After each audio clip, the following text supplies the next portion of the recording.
हाँ जी, let us start. ਅੱਜ ਅਸੀਂ ਡਿਸਕਸ ਕਰਾਂਗੇ ਜੀ ਦ ਰਜਿਸਟ੍ਰੇਸ਼ਨ ਐਕਟ 1908 ਪੇਪਰ ਨੰਬਰ 4। ਦ ਰਜਿਸਟ੍ਰੇਸ਼ਨ ਐਕਟ 1908 ਪੇਪਰ ਨੰਬਰ 4। ਇਸ ਤੋਂ ਪਹਿਲਾਂ ਅਸੀਂ ਪੜ੍ਹੇ ਸੀਗੇ ਇਸ ਪੇਪਰ ਨੰਬਰ 4 ਦੇ PEPSU act, PEPSU tenancy and land tenure act ਤੇ ਪੰਜਾਬ ਐਕਟ 1953, ਪੈਪਸੂ ਐਕਟ 1955 ਤੇ land reforms act 1972।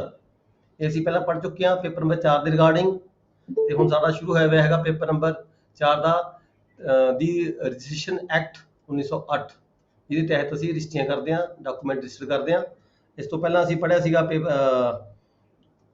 Part number 4 ਤੇ ਅੱਜ ਅਸੀਂ ਸਟਾਰਟ ਕਰਾਂਗੇ ਸੈਕਸ਼ਨ ਨੰਬਰ 34 ਤੋਂ।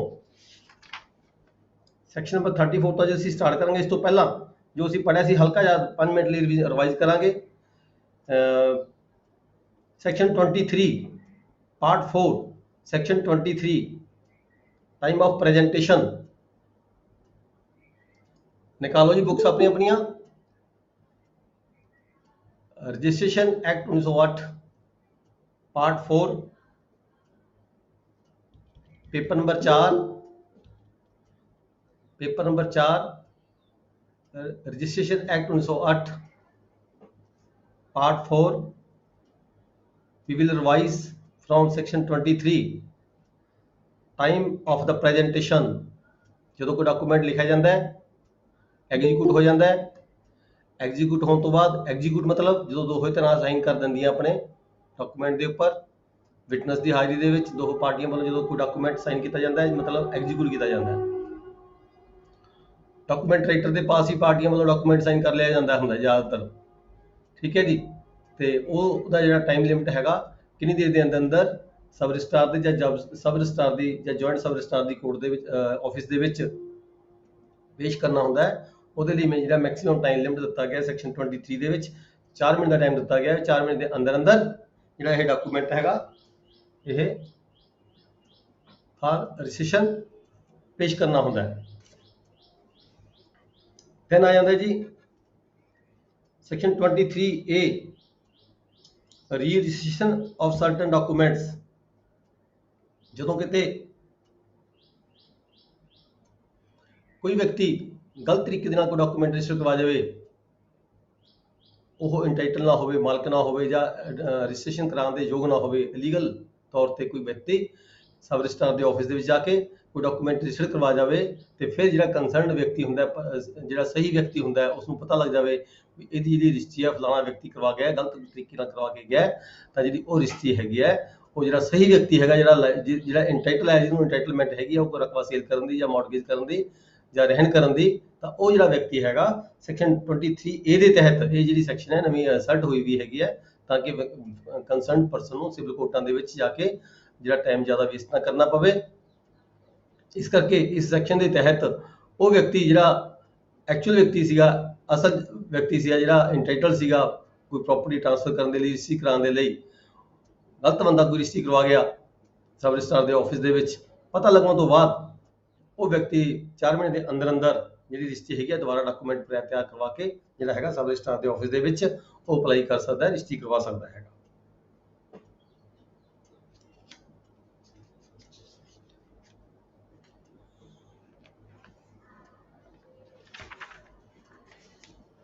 ਨੈਕਸਟ ਅਸੀਂ ਪੜ੍ਹਿਆ ਸੀਗਾ document executed by several persons at different times. Section 24 ਹੈਗਾ, ਇਹਦੇ ਵਿੱਚ ਕੀ ਹੈਗਾ where there are several persons executing a document at different times, such document may be presented for the registration and re-registration within 4 months from the date of the each execution। ਜਦੋਂ ਵੀ ਕੋਈ document ਕਿਸੇ ਇੱਕ ਜਾਂ ਦੋ ਵਿਅਕਤੀਆਂ ਵੱਲੋਂ ਜਾਂ 4 ਵਿਅਕਤੀਆਂ ਵੱਲੋਂ ਐਗਜ਼ੀਕਿਊਟ ਕੀਤਾ ਜਾਂਦਾ ਹੈਗਾ ਤਾਂ ਕਈ ਵਾਰੀ ਕੀ ਹੁੰਦਾ ਹੈ, ਆਪਾਂ ਪ੍ਰੋਵੀਜ਼ਨ ਇਹ ਵੀ ਹੈਗੀ ਇਸ ਸੈਕਸ਼ਨ ਦੇ ਵਿੱਚ, ਕੋਈ ਇਹ ਨਹੀਂ ਹੈਗਾ ਵੀ 4 ਇਕੱਠੇ ਹੋਣਗੇ ਤਾਂ ਹੀ ਡਾਕੂਮੈਂਟ ਰਜਿਸਟਰਡ ਹੋਏਗਾ। ਜਦੋਂ ਵੀ ਕੋਈ ਵਿਅਕਤੀ ਹਾਜ਼ਰ ਹੁੰਦਾ ਹੈ ਤਾਂ ਉਹ ਉਸਦੇ ਪੱਧਰ ਤੇ ਉਸਦੇ ਲੈਵਲ ਤੇ ਹੀ ਜਿਹੜਾ ਡਾਕੂਮੈਂਟ ਹੈ ਰਜਿਸਟਰ ਕੀਤਾ ਜਾ ਸਕਦਾ ਹੁੰਦਾ ਹੈ, ਤੇ ਜਦੋਂ ਵਿਅਕਤੀ ਦੂਜਾ ਆਉਂਦਾ ਹੈ ਤਾਂ ਉਹਦੇ ਲੈਵਲ ਤੇ ਰਜਿਸਟਰ ਕੀਤਾ ਜਾ ਸਕਦਾ ਹੁੰਦਾ ਹੈ। ਵੀ ਜਦੋਂ ਵੀ ਕਿਸੇ ਇੱਕ ਵਿਅਕਤੀ ਦੇ ਸਾਈਨ ਹੋ ਗਏ ਤਾਂ 4 ਮਹੀਨੇ ਦੇ ਅੰਦਰ ਜਿਹੜਾ ਡਾਕੂਮੈਂਟ ਹੈ ਪੇਸ਼ ਕੀਤਾ ਜਾ ਸਕਦਾ। ਅੱਗੇ ਸੈਕਸ਼ਨ 25 ਸੀਗਾ provisions where delay in presentation is unavoidable. ਜਦੋਂ ਕਿਤੇ ਉਸ ਵਿਅਕਤੀ ਦਾ ਕੋਈ ਦੋਸ਼ ਨਾ ਸਾਬਤ ਹੁੰਦਾ ਹੋਵੇ ਜਾਣਬੁੱਝ ਕੇ ਕਿਸੇ ਨੇ 4 ਮਿੰਟ ਦੇ ਅੰਦਰ ਅੰਦਰ ਕੋਈ ਡਾਕੂਮੈਂਟ ਪੇਸ਼ ਨਾ ਕੀਤਾ ਹੋਵੇ, ਅਨਅਵੋਇਡੇਬਲ ਯਾਨੀ ਕਿ ਉਹਦੇ ਆਪਦੇ ਵੱਸ ਵਿੱਚ ਨਾ ਹੋਵੇ, ਆਉਣਾ ਸਮੇਂ ਸਿਰ ਨਾ ਆਉਣਾ ਉਹਦੇ ਆਪਦੇ ਵੱਸ ਵਿੱਚ ਨਾ ਹੋਵੇ, ਕਿਸੇ ਹੋਰ ਕਾਰਨ, ਕਿਸੇ ਨੈਚੁਰਲ ਕਲੈਮਿਟੀ ਦੇ ਕਾਰਨ, ਜਾਂ ਕਿਸੇ ਜਿਵੇਂ ਫੋਰਨ 'ਚ ਬੰਦਾ ਰਹਿੰਦਾ ਸੀਗਾ, ਕੋਈ ਫਲਾਈਟਾਂ ਹੀ ਬੰਦ ਹੋ ਗਈਆਂ, ਇੱਦਾਂ ਦਾ ਕੋਈ ਰੀਜ਼ਨ ਹੋਵੇ, ਤਦ ਕੀ ਹੁੰਦਾ ਹੈ, ਤਾਂ ਜਿਹੜੇ ਉਹ 4 ਮਹੀਨੇ ਜਿਹੜਾ ਟਾਈਮ ਹੁੰਦਾ 4 ਮਹੀਨੇ ਦੇ ਅੰਦਰ ਅੰਦਰ ਡਾਕੂਮੈਂਟ ਪੇਸ਼ ਕਰਨਾ ਹੁੰਦਾ ਹੈ ਸਬ ਰਜਿਸਟਰਾਰ ਦੇ ਜਾਂ ਜੁਆਇੰਟ ਸਬ ਰਜਿਸਟਰਾਰ ਦੀ ਕੋਰਟ ਦੇ ਆਫਿਸ ਦੇ ਵਿੱਚ। ਤਾਂ ਉਸ ਤੋਂ ਬਾਅਦ ਜੋ 4 ਮਹੀਨੇ ਤੋਂ ਬਾਅਦ ਜਦੋਂ ਉਹ ਵਿਅਕਤੀ ਦੀ ਜਿਹੜੀ ਅਨਅਵਾਇਬਿਲਿਟੀ ਹੈਗੀ ਹੈ ਉਹ ਖਤਮ ਹੋ ਜਾਂਦੀ ਹੈ, ਯਾਨੀ ਕਿ ਉਹ ਪਹੁੰਚ ਸਕਦਾ ਹੈਗਾ, ਤਾਂ ਦੈਨ ਉਸ ਸਮੇਂ ਤੋਂ ਲੈ ਕੇ 4 ਮਹੀਨੇ ਦਾ ਟਾਈਮ ਫੇਰ ਦਿੱਤਾ ਗਿਆ ਹੈਗਾ, 4 ਮਹੀਨੇ ਦੇ ਅੰਦਰ ਅੰਦਰ ਫਿਰ ਉਹ ਡਾਕੂਮੈਂਟ ਹੈਗਾ ਪੇਸ਼ ਕਰਨਾ ਹੁੰਦਾ ਹੈ ਰਜਿਸਟ੍ਰੇਸ਼ਨ ਦੇ ਪਰਪਸ ਲਈ।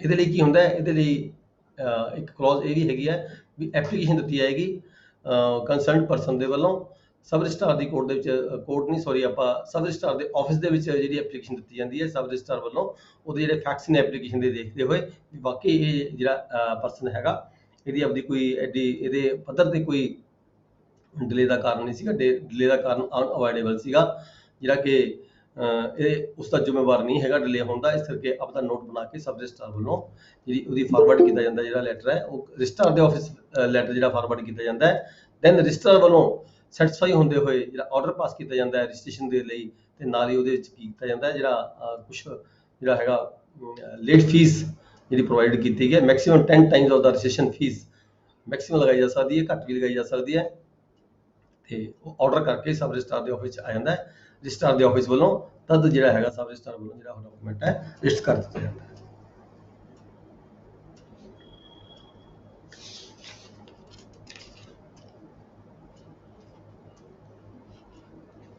ਜਦੋਂ ਕੋਈ ਡਾਕੂਮੈਂਟ ਹੈ ਸੈਕਸ਼ਨ 26 'ਚ ਲਿਖਿਆ ਸੀਗਾ, ਜਦੋਂ ਕੋਈ ਡਾਕੂਮੈਂਟ ਹੈ ਬਾਹਰਲੇ ਕਿਸੇ ਕੰਟਰੀ ਦੇ ਵਿੱਚ ਐਗਜ਼ੀਕਿਊਟ ਕੀਤਾ ਜਾਂਦਾ ਹੈ ਤਾਂ ਉਹਦਾ ਜਿਹੜਾ ਸਮਾਂ ਹੈਗਾ ਉਹ ਵੀ 4 ਮਹੀਨੇ ਦਾ ਹੈਗਾ ਪੇਸ਼ ਕਰਨ ਦਾ, ਪਰ ਜਿੱਥੇ ਕਿਤੇ ਐਸਾ ਕਾਰਨ ਹੁੰਦਾ ਹੈ ਵੀ ਉਹ ਜਿਹੜੇ ਕੰਸਰਨਡ ਪਰਸਨ ਹੁੰਦੇ ਨੇ ਉਹ ਬਾਹਰ ਤੋਂ ਨਹੀਂ ਆ ਸਕਦੇ ਸਮੇਂ ਸਿਰ, ਪਰ ਜਦੋਂ ਕਿਤੇ ਉਹ ਆਉਂਦੇ ਆ, ਜਦੋਂ ਉਹਦੀ ਫਲਾਈਟ ਜਿਹੜੀ ਹੈਗੀ ਹੈ 에ਅਰਪੋਰਟ ਤੇ ਉਤਰ ਜਾਂਦੀ ਹੈ, ਉਸ ਤੋਂ ਬਾਅਦ ਉਹਦਾ ਜਿਹੜਾ ਸਮਾਂ ਹੈਗਾ ਉਹ 4 ਮਹੀਨੇ ਦਾ ਸਟਾਰਟ ਹੋ ਜਾਂਦਾ ਹੈ। 4 ਮਹੀਨੇ ਦੇ ਅੰਦਰ ਅੰਦਰ ਜਿਹੜਾ ਹੈਗਾ ਉਹਨਾਂ ਨੂੰ ਡਾਕੂਮੈਂਟ ਹੈ ਰਜਿਸਟਰ ਕਰਵਾਉਣਾ ਜ਼ਰੂਰੀ ਹੁੰਦਾ ਹੈ। ਸੈਕਸ਼ਨ 27 ਦੇ ਵਿੱਚ ਲਿਖਿਆ ਗਿਆ ਬਿਲਸ, ਜਿਹੜੀ ਬਿਲਸ ਹੈਗੀ ਹੈ, ਬਿਲ ਦੀ ਜਿਹੜੀ ਹੈਗੀ ਹੈ ਬਿੱਲ ਰਜਿਸਟਰ ਕਰਵਾਉਣ ਦੇ ਲਈ ਜਾਂ ਫਿਰ ਰਜਿਸਟਰਾਰ ਦੇ ਆਫਿਸ ਦੇ ਵਿੱਚ ਡਿਪੋਜ਼ਿਟ ਕਰਾਉਣ ਦੇ ਲਈ ਜਿਹੜਾ ਕੋਈ ਸਮਾਂ ਮਿਆਦ ਹੈਗੀ ਹੈ, ਇਹ ਕੋਈ ਫਿਕਸ ਨਹੀਂ ਹੈਗੀ, ਕਿਸੇ ਵੀ ਸਮੇਂ ਤੇ ਕੋਈ ਵੀ ਵਿਅਕਤੀ ਆਪਣੀ ਜਿਹੜੀ ਬਿੱਲ ਹੈਗਾ ਉਹ ਰਜਿਸਟਰ ਕਰਵਾ ਸਕਦਾ ਹੈ ਐਗਜ਼ੀਕਿਊਸ਼ਨ ਤੋਂ ਬਾਅਦ। ਤਾਂ ਜਾਂ ਫਿਰ ਜਿਹੜੀ ਰਜਿਸਟਰਾਰ ਦੇ ਆਫਿਸ ਦੇ ਵਿੱਚ ਅੱਗੇ ਅਸੀਂ ਜਾ ਕੇ ਪੜਾਂਗੇ ਹੈਗੇ ਕਿਹੜੇ ਕਲੌਜ਼ ਦੇ ਵਿੱਚ ਸੈਕਸ਼ਨ 'ਚ ਆਉਂਦੀ ਹੈਗੀ ਹੈ, ਕਿਸੇ ਵੀ ਸਮੇਂ ਤੇ ਜਾ ਕੇ ਕੋਈ ਵਿਅਕਤੀ ਆਪਣੀ ਜਿਹੜੀ ਬਿੱਲ ਹੈਗੀ ਹੈ ਲਿਖੀ ਹੋਈ ਬਿੱਲ ਹੈ, ਬੇਸ਼ੱਕ ਉਹਨੇ ਲਿਖੀ ਨੂੰ 6 ਮਹੀਨੇ ਹੋਏ ਹੋਣ, ਸਾਲ ਗਿਆ ਹੋਵੇ, ਤਾਂ ਇਹ ਕੋਈ ਬੰਦਸ਼ ਨਹੀਂ ਹੈਗੀ ਵੀ ਉਹਨੇ 4 ਮਹੀਨੇ ਦੇ ਅੰਦਰ ਅੰਦਰ ਰਜਿਸਟਰ ਕਰਵਾਉਣੀ ਸੀਗੀ। ਇਸ ਕਰਕੇ ਜਿਹੜਾ ਇਹ ਸੈਕਸ਼ਨ 27 ਹੈਗਾ ਇਹਦੇ ਵਿੱਚ ਲਿਖਿਆ ਹੈ ਕਿ ਕਿਸੇ ਵੀ ਸਮੇਂ ਤੇ ਕੋਈ ਵੀ ਵਿਅਕਤੀ ਆਪਣੀ ਜਿਹੜੀ ਬਿੱਲ ਹੈਗੀ ਹੈ ਉਹ ਰਜਿਸਟਰ ਵੀ ਕਰਵਾ ਸਕਦਾ ਹੈ ਤੇ ਉਹ ਰਜਿਸਟਰਾਰ ਦੇ ਆਫਿਸ ਦੇ ਵਿੱਚ ਸਬਮਿਟ ਵੀ ਕਰਾ ਸਕਦਾ ਹੈ, ਡਿਪੋਜ਼ਿਟ ਵੀ ਕਰਾ ਸਕਦਾ ਹੈ। 27 ਚ 28 ਚ ਬੜਾ ਸੀ place of registering documents relating to the land. ਦੇਖੋ ਜਨਰਲੀ ਕੀ ਹੈਗਾ ਪਲੇਸ ਆਫ ਰਜਿਸਟਰਿੰਗ ਕੀ ਹੁੰਦਾ ਹੈ, ਪਲੇਸ ਆਫ ਰਜਿਸਟ੍ਰੇਸ਼ਨ ਜਿਹੜਾ ਹੁੰਦਾ ਹੈ ਸਬ ਰਜਿਸਟਰਾਰ ਦਾ ਜੁਆਇੰਟ ਸਬ ਰਜਿਸਟਰਾਰ ਜਿਹੜਾ ਆਫਿਸ ਹੁੰਦਾ ਹੈ ਉਹ ਜਿਹੜਾ ਪਲੇਸ ਹੈ ਉਹ ਰਜਿਸਟ੍ਰੇਸ਼ਨ ਦੇ ਲਈ ਹੁੰਦਾ, ਉੱਥੇ ਹੀ ਡਾਕੂਮੈਂਟ ਆ ਕੇ ਕੰਸਰਨਡ ਪਾਰਟੀਆਂ ਨੇ, ਚਾਹੇ ਖੁਦ ਬੰਦੇ ਨੇ, ਚਾਹੇ ਉਹਦੇ ਵੱਲੋਂ ਕੋਈ ਅਸਾਈਨ ਕੀਤਾ ਗਿਆ ਜਾਂ ਕੋਈ ਉਹਦਾ ਰਿਪਰੈਜ਼ੈਂਟ ਕੀਤਾ ਗਿਆ ਵਿਅਕਤੀ ਹੈ, ਉਹਦੇ ਵੱਲੋਂ ਡਾਕੂਮੈਂਟ ਪੇਸ਼ ਕੀਤਾ ਜਾਂਦਾ ਹੈ, ਆਫਿਸ ਦੇ ਵਿੱਚ ਪੇਸ਼ ਕੀਤਾ ਜਾਂਦਾ ਹੈ। ਠੀਕ ਹੈ।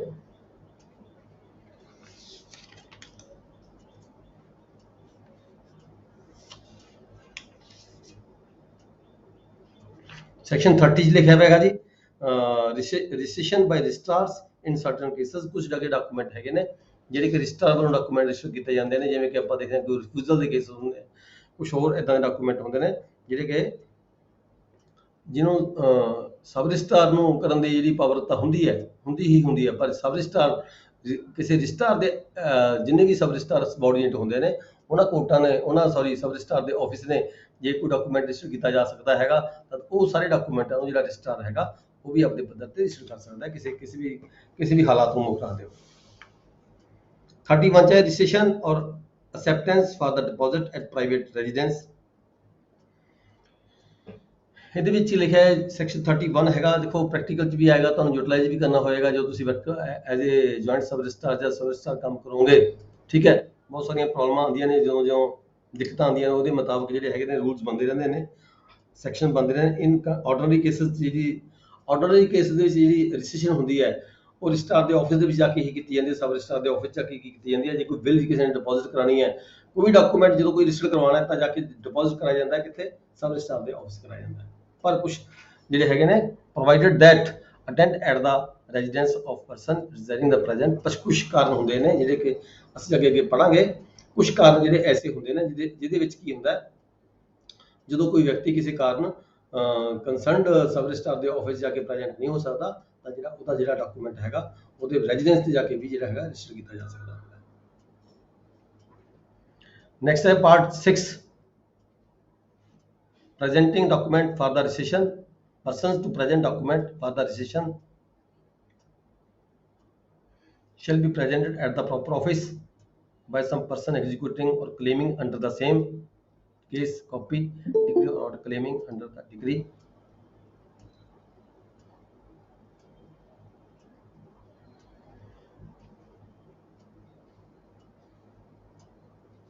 ਕਿਹੜੇ ਵਿਅਕਤੀ ਨੇ ਜਿਹੜੇ ਕਹਿੰਦੇ ਡਾਕੂਮੈਂਟ ਜਾ ਕੇ ਰਜਿਸਟਰ ਦੇ ਲਈ ਪੇਸ਼ ਕਰ ਸਕਦੇ ਨੇ ਸਬ ਰਜਿਸਟਰਾਰ ਦੇ ਆਫਿਸ ਦੇ ਵਿੱਚ?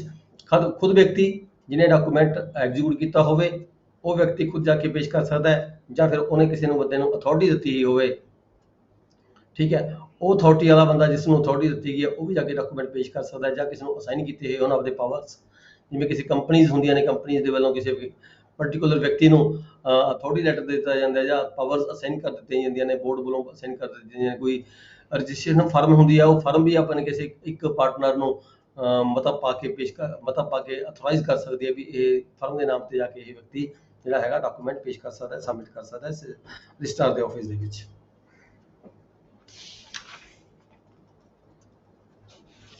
ਫਿਰ ਸੈਕਸ਼ਨ 32 ਚ ਫੋਟੋ ਦੀ ਗੱਲ ਆਈ ਹੈ ਵੀ ਫੋਟੋ ਲਗਾਉਣੀਆਂ ਜ਼ਰੂਰੀ ਹੁੰਦੀਆਂ ਨੇ। ਉਹ ਆਪਾਂ ਹੁਣ ਫੋਟੋ ਲਗਾਉਣ ਦੀ ਗੱਲ ਦੇ ਨਾਲ ਆਪਾਂ ਦੇਖਦੇ ਹਾਂ ਤਾਂ ਹੁਣ ਤਾਂ ਫੋਟੋਗ੍ਰਾਫੀ ਹੀ ਹੋਣ ਲੱਗੀ ਹੈਗੀ ਹੈ।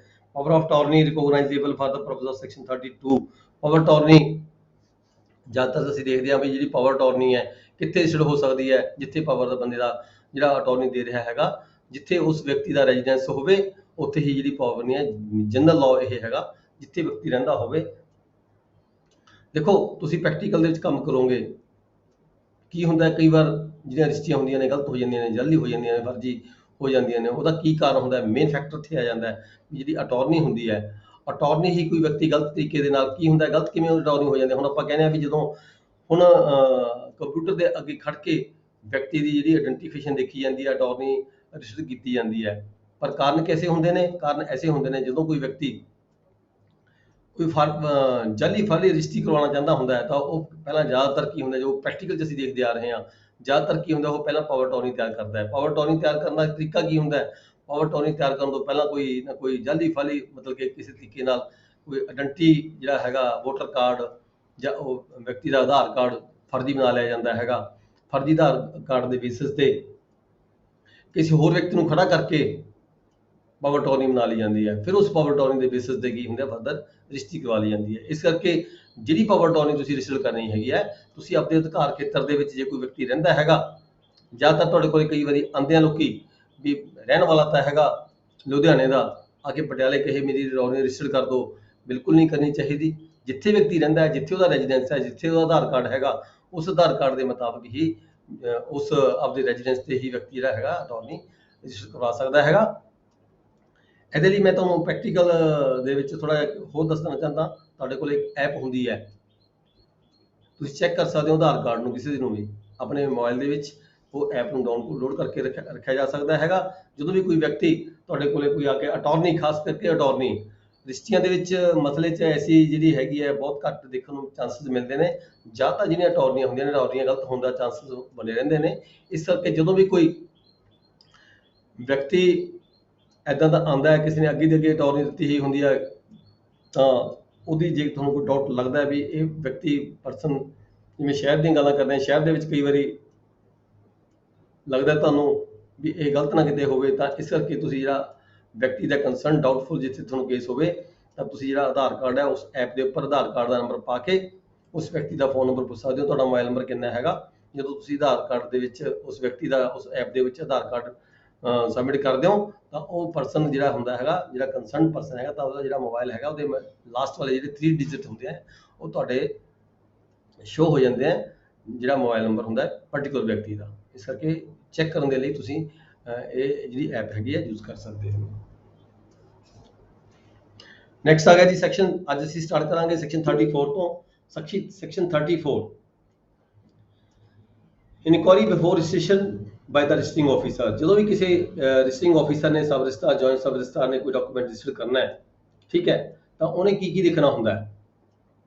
ਉਹਨੇ ਦੇਖਣਾ ਹੁੰਦਾ ਹੈ ਵੀ ਜਿਹੜਾ ਪਰਸਨ ਹੈਗਾ, ਜਿਸ ਬੰਦੇ ਨੇ ਕੋਈ ਡਾਕੂਮੈਂਟ ਅਟੈਸਟ ਕੀਤਾ ਹੈ, ਐਗਜ਼ੀਕਿਊਟ ਕੀਤਾ ਹੈ, ਵੀ ਉਹ ਉਹਦੇ ਆਫਿਸ ਦੇ ਵਿੱਚ ਉਹਦਾ ਆਣਾ, ਉਹਦੇ ਅਪੀਅਰ ਹੋਣਾ ਜ਼ਰੂਰੀ ਹੁੰਦਾ ਹੈ। ਟਾਈਮ ਲਿਮਿਟ ਆਪਾਂ ਪਹਿਲਾਂ ਪੜ੍ਹ ਕੇ ਹਟੇ 4 ਮਹੀਨੇ ਦੀ ਹੁੰਦੀ ਹੈ। 4 ਮਹੀਨੇ ਦੇ ਅੰਦਰ ਅੰਦਰ ਉਸ ਪਾਰਟਿਕੂਲਰ ਵਿਅਕਤੀ ਨੂੰ, ਜਿਸ ਬੰਦੇ ਨੇ ਕੋਈ ਡਾਕੂਮੈਂਟ ਐਗਜ਼ੀਕਿਊਟ ਕੀਤਾ ਹੁੰਦਾ ਹੈ, ਉਹਦੀ ਆਪਦੀ ਜਿਹੜੀ ਪ੍ਰੈਜ਼ੈਂਸ ਹੈਗੀ ਹੈ। ਰੀਜਨ ਮੇ ਵੀ ਕੋਈ ਹੋਰ ਕਾਰਨ ਹੋ ਸਕਦਾ ਜੇ ਇੱਥੇ ਬੰਦਾ ਨਹੀਂ ਆ ਸਕਦਾ, ਉਹ ਵੱਖਰੀ ਗੱਲ ਹੈਗੀ ਹੈ।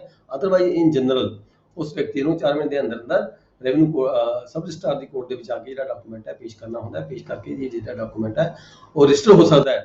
ਜੋ ਕੋਈ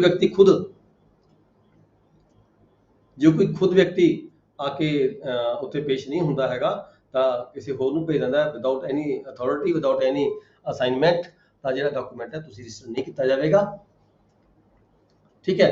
ਪਰ ਇਹਦੇ ਵਿੱਚ ਹੀ ਇਹਦੀ ਜਿਹੜੀ ਸਬਸੈਕਸ਼ਨ 2 ਹੈਗੀ, ਸਬਸੈਕਸ਼ਨ 2 ਦੇ ਵਿੱਚ ਕੀ ਹੈ? ਸਬਸੈਕਸ਼ਨ 1 ਦੇ ਵਿੱਚ ਹੀ ਹੈਗਾ, ਜੇ ਕੋਈ ਅਨਅਵੋਇਡੇਬਲ ਜਿਹੜੇ ਕਾਰਨ ਡਿਲੇ ਹੋ ਜਾਂਦੀ ਹੈ, ਡਿਲੇ ਹੋਣ ਦੇ ਨਾਲ ਆਪਾਂ ਪਹਿਲਾਂ ਪੜ੍ਹ ਕੇ ਹਟੇ ਹਾਂ, ਡਿਲੇ ਹੋ ਜਾਂਦੇ ਆ, ਉਹ ਮੈਕਸਿਮਮ ਡਿਲੇ 4 ਮਹੀਨੇ ਦੀ ਹੋ ਸਕਦੀ ਹੈ। ਜੇ 4 ਮਹੀਨੇ ਦੇ ਅੰਦਰ ਅੰਦਰ ਕੋਈ ਡਾਕੂਮੈਂਟ ਬੰਦਾ ਆ ਕੇ ਪੇਸ਼ ਕਰਦਾ ਤੁਹਾਡੇ ਕੋਰਟ ਦੇ ਵਿੱਚ, ਤੁਹਾਡੇ ਆਫਿਸ ਦੇ ਵਿੱਚ, ਤਾਂ ਤੁਸੀਂ ਉਹਦੇ ਤੇ ਨੋਟਿੰਗ ਲਗਾ ਕੇ ਸੈਟੀਸਫਾਈ ਹੁੰਦੇ ਹੋਏ ਉਹਦੀ ਐਪਲੀਕੇਸ਼ਨ ਦੇ ਆਧਾਰ ਤੇ ਉਹਦੀ ਐਪਲੀਕੇਸ਼ਨ ਨੂੰ ਤੁਸੀਂ ਆਪਦੀ ਨੋਟਿੰਗ ਲਗਾ ਕੇ ਤਸੱਲੀ ਕਰਦੇ ਹੋਏ ਸਬ ਰਜਿਸਟਰਾਰ ਦੇ ਆਫਿਸ ਦੇ ਵਿੱਚ ਜਿਹੜਾ ਭੇਜੋਗੇ ਫਾਰਵਰਡਿੰਗ ਲੈਟਰ ਲਗਾ ਕੇ ਤੇ ਪਰਮਿਸ਼ਨ ਦੇ ਲਈ।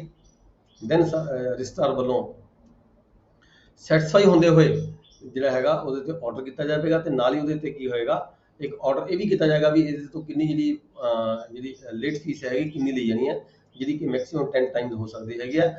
ਉਹ ਜਿਹੜਾ ਆਰਡਰ ਹੈਗਾ ਉਹ ਆਰਡਰ ਸਬ ਰਜਿਸਟਰਾਰ ਦੇ ਆਫਿਸ 'ਚ ਆ ਜਾਏਗਾ। ਉਸ ਆਰਡਰ ਦੇ ਬੇਸਿਸ ਤੇ ਜਿਹੜਾ ਡਾਕੂਮੈਂਟ ਹੈਗਾ ਫਿਰ ਤੁਸੀਂ ਇਹਦੇ ਰਜਿਸਟਰ ਕਰ ਸਕਦੇ ਹੋ। ਦੈਨ ਸੈਕਸ਼ਨ 34 ਦੀ ਸਬ ਸੈਕਸ਼ਨ 2 ਹੈਗੀ ਹੈ, ਅਪੀਅਰੈਂਸ ਮੇ ਬੀ ਸਾਈਮਲਟੇਨੀਅਸਲੀ ਔਰ ਐਟ ਦਾ ਡਿਫਰੈਂਟ ਟਾਈਮ। ਜਿਵੇਂ ਅਸੀਂ ਪਿੱਛੇ ਪੜ੍ਹ ਕੇ ਹਟੇ ਸੀਗੇ ਵੀ ਇੱਕ ਵਿਅਕਤੀ ਜਾਂ 2 ਵਿਅਕਤੀ ਜਾਂ 4 ਵਿਅਕਤੀ ਜਿਹੜਾ ਡਾਕੂਮੈਂਟ ਨੂੰ ਐਗਜ਼ੀਕਿਊਟ ਕਰਨ ਵਾਲੇ ਹੈਗੇ ਨੇ, ਜੇ ਕੋਈ ਇੱਕ ਵਿਅਕਤੀ ਪਹਿਲਾਂ ਆਉਂਦਾ ਹੈ, ਦੂਜਾ ਵਿਅਕਤੀ ਬਾਅਦ ਦੇ ਵਿੱਚ ਆਉਂਦਾ ਹੈ, ਤਾਂ ਜਿਹੜਾ ਡਾਕੂਮੈਂਟ ਹੈਗਾ ਤੁਸੀਂ ਜਿਵੇਂ ਵਿਅਕਤੀ ਹਾਜ਼ਰ ਆ ਰਿਹਾ ਹੈਗਾ, ਉਸੇ ਤਰੀਕੇ ਨਾਲ ਤੁਸੀਂ ਡਾਕੂਮੈਂਟ ਨੂੰ ਉਹਦੀ ਹਾਜ਼ਰੀ ਪਾ ਕੇ ਤੁਸੀਂ ਉਹਦੀ ਜਿਹੜੀ ਫਾਰਮੈਲਿਟੀਜ਼ ਹੈ ਕਰ ਸਕਦੇ ਹੁੰਦੇ ਹੋ। ਮੈਂ ਪਹਿਲਾਂ ਗੱਲ ਕਰ ਰਿਹਾ ਸੀ, ਆਪਾਂ ਨੇ ਇੱਕ ਵਾਰੀ ਕਿਸੇ ਦਾ ਕੁਐਸਚਨ ਸੀ ਮੈਨੂੰ ਵੀ ਜੇ ਉਹਦੇ ਤੇ ਡਾਕੂਮੈਂਟ ਦਾ ਜਿਹੜਾ ਨੰਬਰ ਹੈ ਕਿਹੜਾ ਲੱਗੇਗਾ। ਜਦੋਂ ਸਾਰੇ ਬੰਦਿਆਂ ਵੱਲੋਂ ਡਾਕੂਮੈਂਟ ਐਗਜ਼ੀਕਿਊਟ ਹੋ ਗਿਆ, ਰਜਿਸਟਰ ਹੋ ਗਿਆ, ਤਾਂ ਜਿਹੜਾ ਲਾਸਟ ਟਾਈਮ ਦੇ ਵਿੱਚ ਜਦੋਂ ਅਸੀਂ ਰਜਿਸਟਰ ਕਰਨੀ ਹੈ, ਤਾਂ ਜਿਹੜਾ ਡਾਕੂਮੈਂਟ ਨੂੰ ਰਜਿਸਟਰ ਉਸ ਵੇਲੇ ਦਾ ਜਿਹੜਾ ਰਜਿਸਟ੍ਰੇਸ਼ਨ ਨੰਬਰ ਹੈਗਾ ਉਹ ਲੱਗੇਗਾ। ਵਾਰ-ਵਾਰ ਜਿਹੜੇ 4 ਰਜਿਸਟ੍ਰੇਸ਼ਨ ਨੰਬਰ ਨਹੀਂ ਲੱਗ ਸਕਦੇ। ਲਾਸਟ ਵਾਲਾ ਜਿਹੜਾ ਡਾਕੂਮੈਂਟ ਹੈਗਾ ਉਦੋਂ ਤੱਕ ਸਾਰੀ ਫਾਰਮੈਲਿਟੀ ਕਰਕੇ ਡਾਕੂਮੈਂਟ ਨੂੰ ਕੰਪਲੀਟ ਕਰ ਲਿਆ ਜਾਏਗਾ। ਜਦੋਂ ਲਾਸਟ ਰਜਿਸਟ੍ਰੇਸ਼ਨ ਉਹਦੀ ਹੋਣੀ ਹੈਗੀ ਹੈ ਫਾਈਨਲ ਵਿਅਕਤੀ ਵੱਲੋਂ ਐਗਜ਼ੀਕਿਊਸ਼ਨ ਉਪਰੰਤ ਜਦੋਂ ਅਸੀਂ ਰਜਿਸਟਰ ਕਰਾਂਗੇ, ਤਾਂ ਉਹ ਵਾਲਾ ਜਿਹੜਾ ਡਾਕੂਮੈਂਟ ਨੰਬਰ ਹੈਗਾ ਉਸ ਵੇਲੇ ਜਿਹੜਾ ਚੱਲ ਰਿਹਾ ਹੈਗਾ ਉਹੀ ਉਸ ਡਾਕੂਮੈਂਟ ਨੂੰ ਨੰਬਰ ਲਗਾਇਆ ਜਾਂਦਾ ਹੈ, ਠੀਕ ਹੈ। ਦੈਨ ਅਸੀਂ ਪੜਾਂਗੇ ਸਬਸੈਕਸ਼ਨ 3 ਰਜਿਸਟਰਿੰਗ ਆਫੀਸਰ ਸੈਟੀਸਫਾਈ ਹੋਏਗਾ ਆਪਦੇ ਵਾਸਤੇ ਕਾਹਦੇ ਲਈ? ਅਬਾਊਟ ਦਾ ਪਰਸਨ, ਵੀ ਜਿਹੜਾ ਵਿਅਕਤੀ ਡਾਕੂਮੈਂਟ ਪੇਸ਼ ਕਰ ਰਿਹਾ ਹੈ ਕਿ ਇਹ ਉਹੀ ਵਿਅਕਤੀ ਹੈਗਾ, ਠੀਕ ਹੈ, ਜਾਂ ਉਹਦਾ ਕੋਈ ਏਜੰਟ ਹੈਗਾ।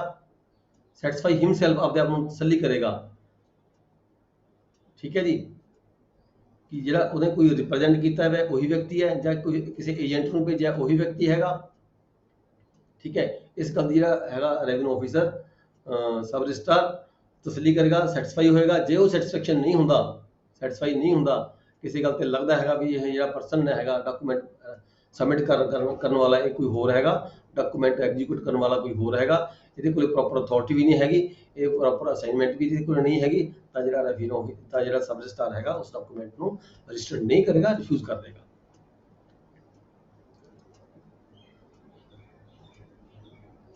ਆਪਾਂ ਪਹਿਲਾਂ ਪੜ੍ਹ ਕੇ ਹਟਿਆ ਵੀ ਜਦੋਂ ਕੋਈ ਡਾਕੂਮੈਂਟ ਡਿਲੇ ਹੋ ਜਾਂਦਾ ਹੈ, ਸਬਸੈਕਸ਼ਨ 4 ਦੇ ਵਿੱਚ ਫਿਰ ਰਿਪੀਟ ਕੀਤਾ ਗਿਆ, ਜਦੋਂ ਕੋਈ ਡਾਕੂਮੈਂਟ ਡਿਲੇ ਹੋ ਜਾਂਦਾ ਹੈ ਕਿਸੇ ਕਾਰਨ 4 ਮਹੀਨੇ ਦੇ ਅੰਦਰ ਕੋਈ ਵਿਅਕਤੀ ਉਸਨੂੰ ਰਜਿਸਟਰ ਨਹੀਂ ਕਰਵਾ ਪਾਉਂਦਾ, ਤਾਂ ਜਿਹੜੀ ਉਹਦੀ ਐਪਲੀਕੇਸ਼ਨ ਹੈ ਉਹ ਕੰਸਰਨ ਸਬ ਰਜਿਸਟਰਾਰ ਦੇ ਆਫਿਸ 'ਚ ਦਿੱਤੀ ਜਾਏਗੀ ਵਿਅਕਤੀ ਵੱਲੋਂ।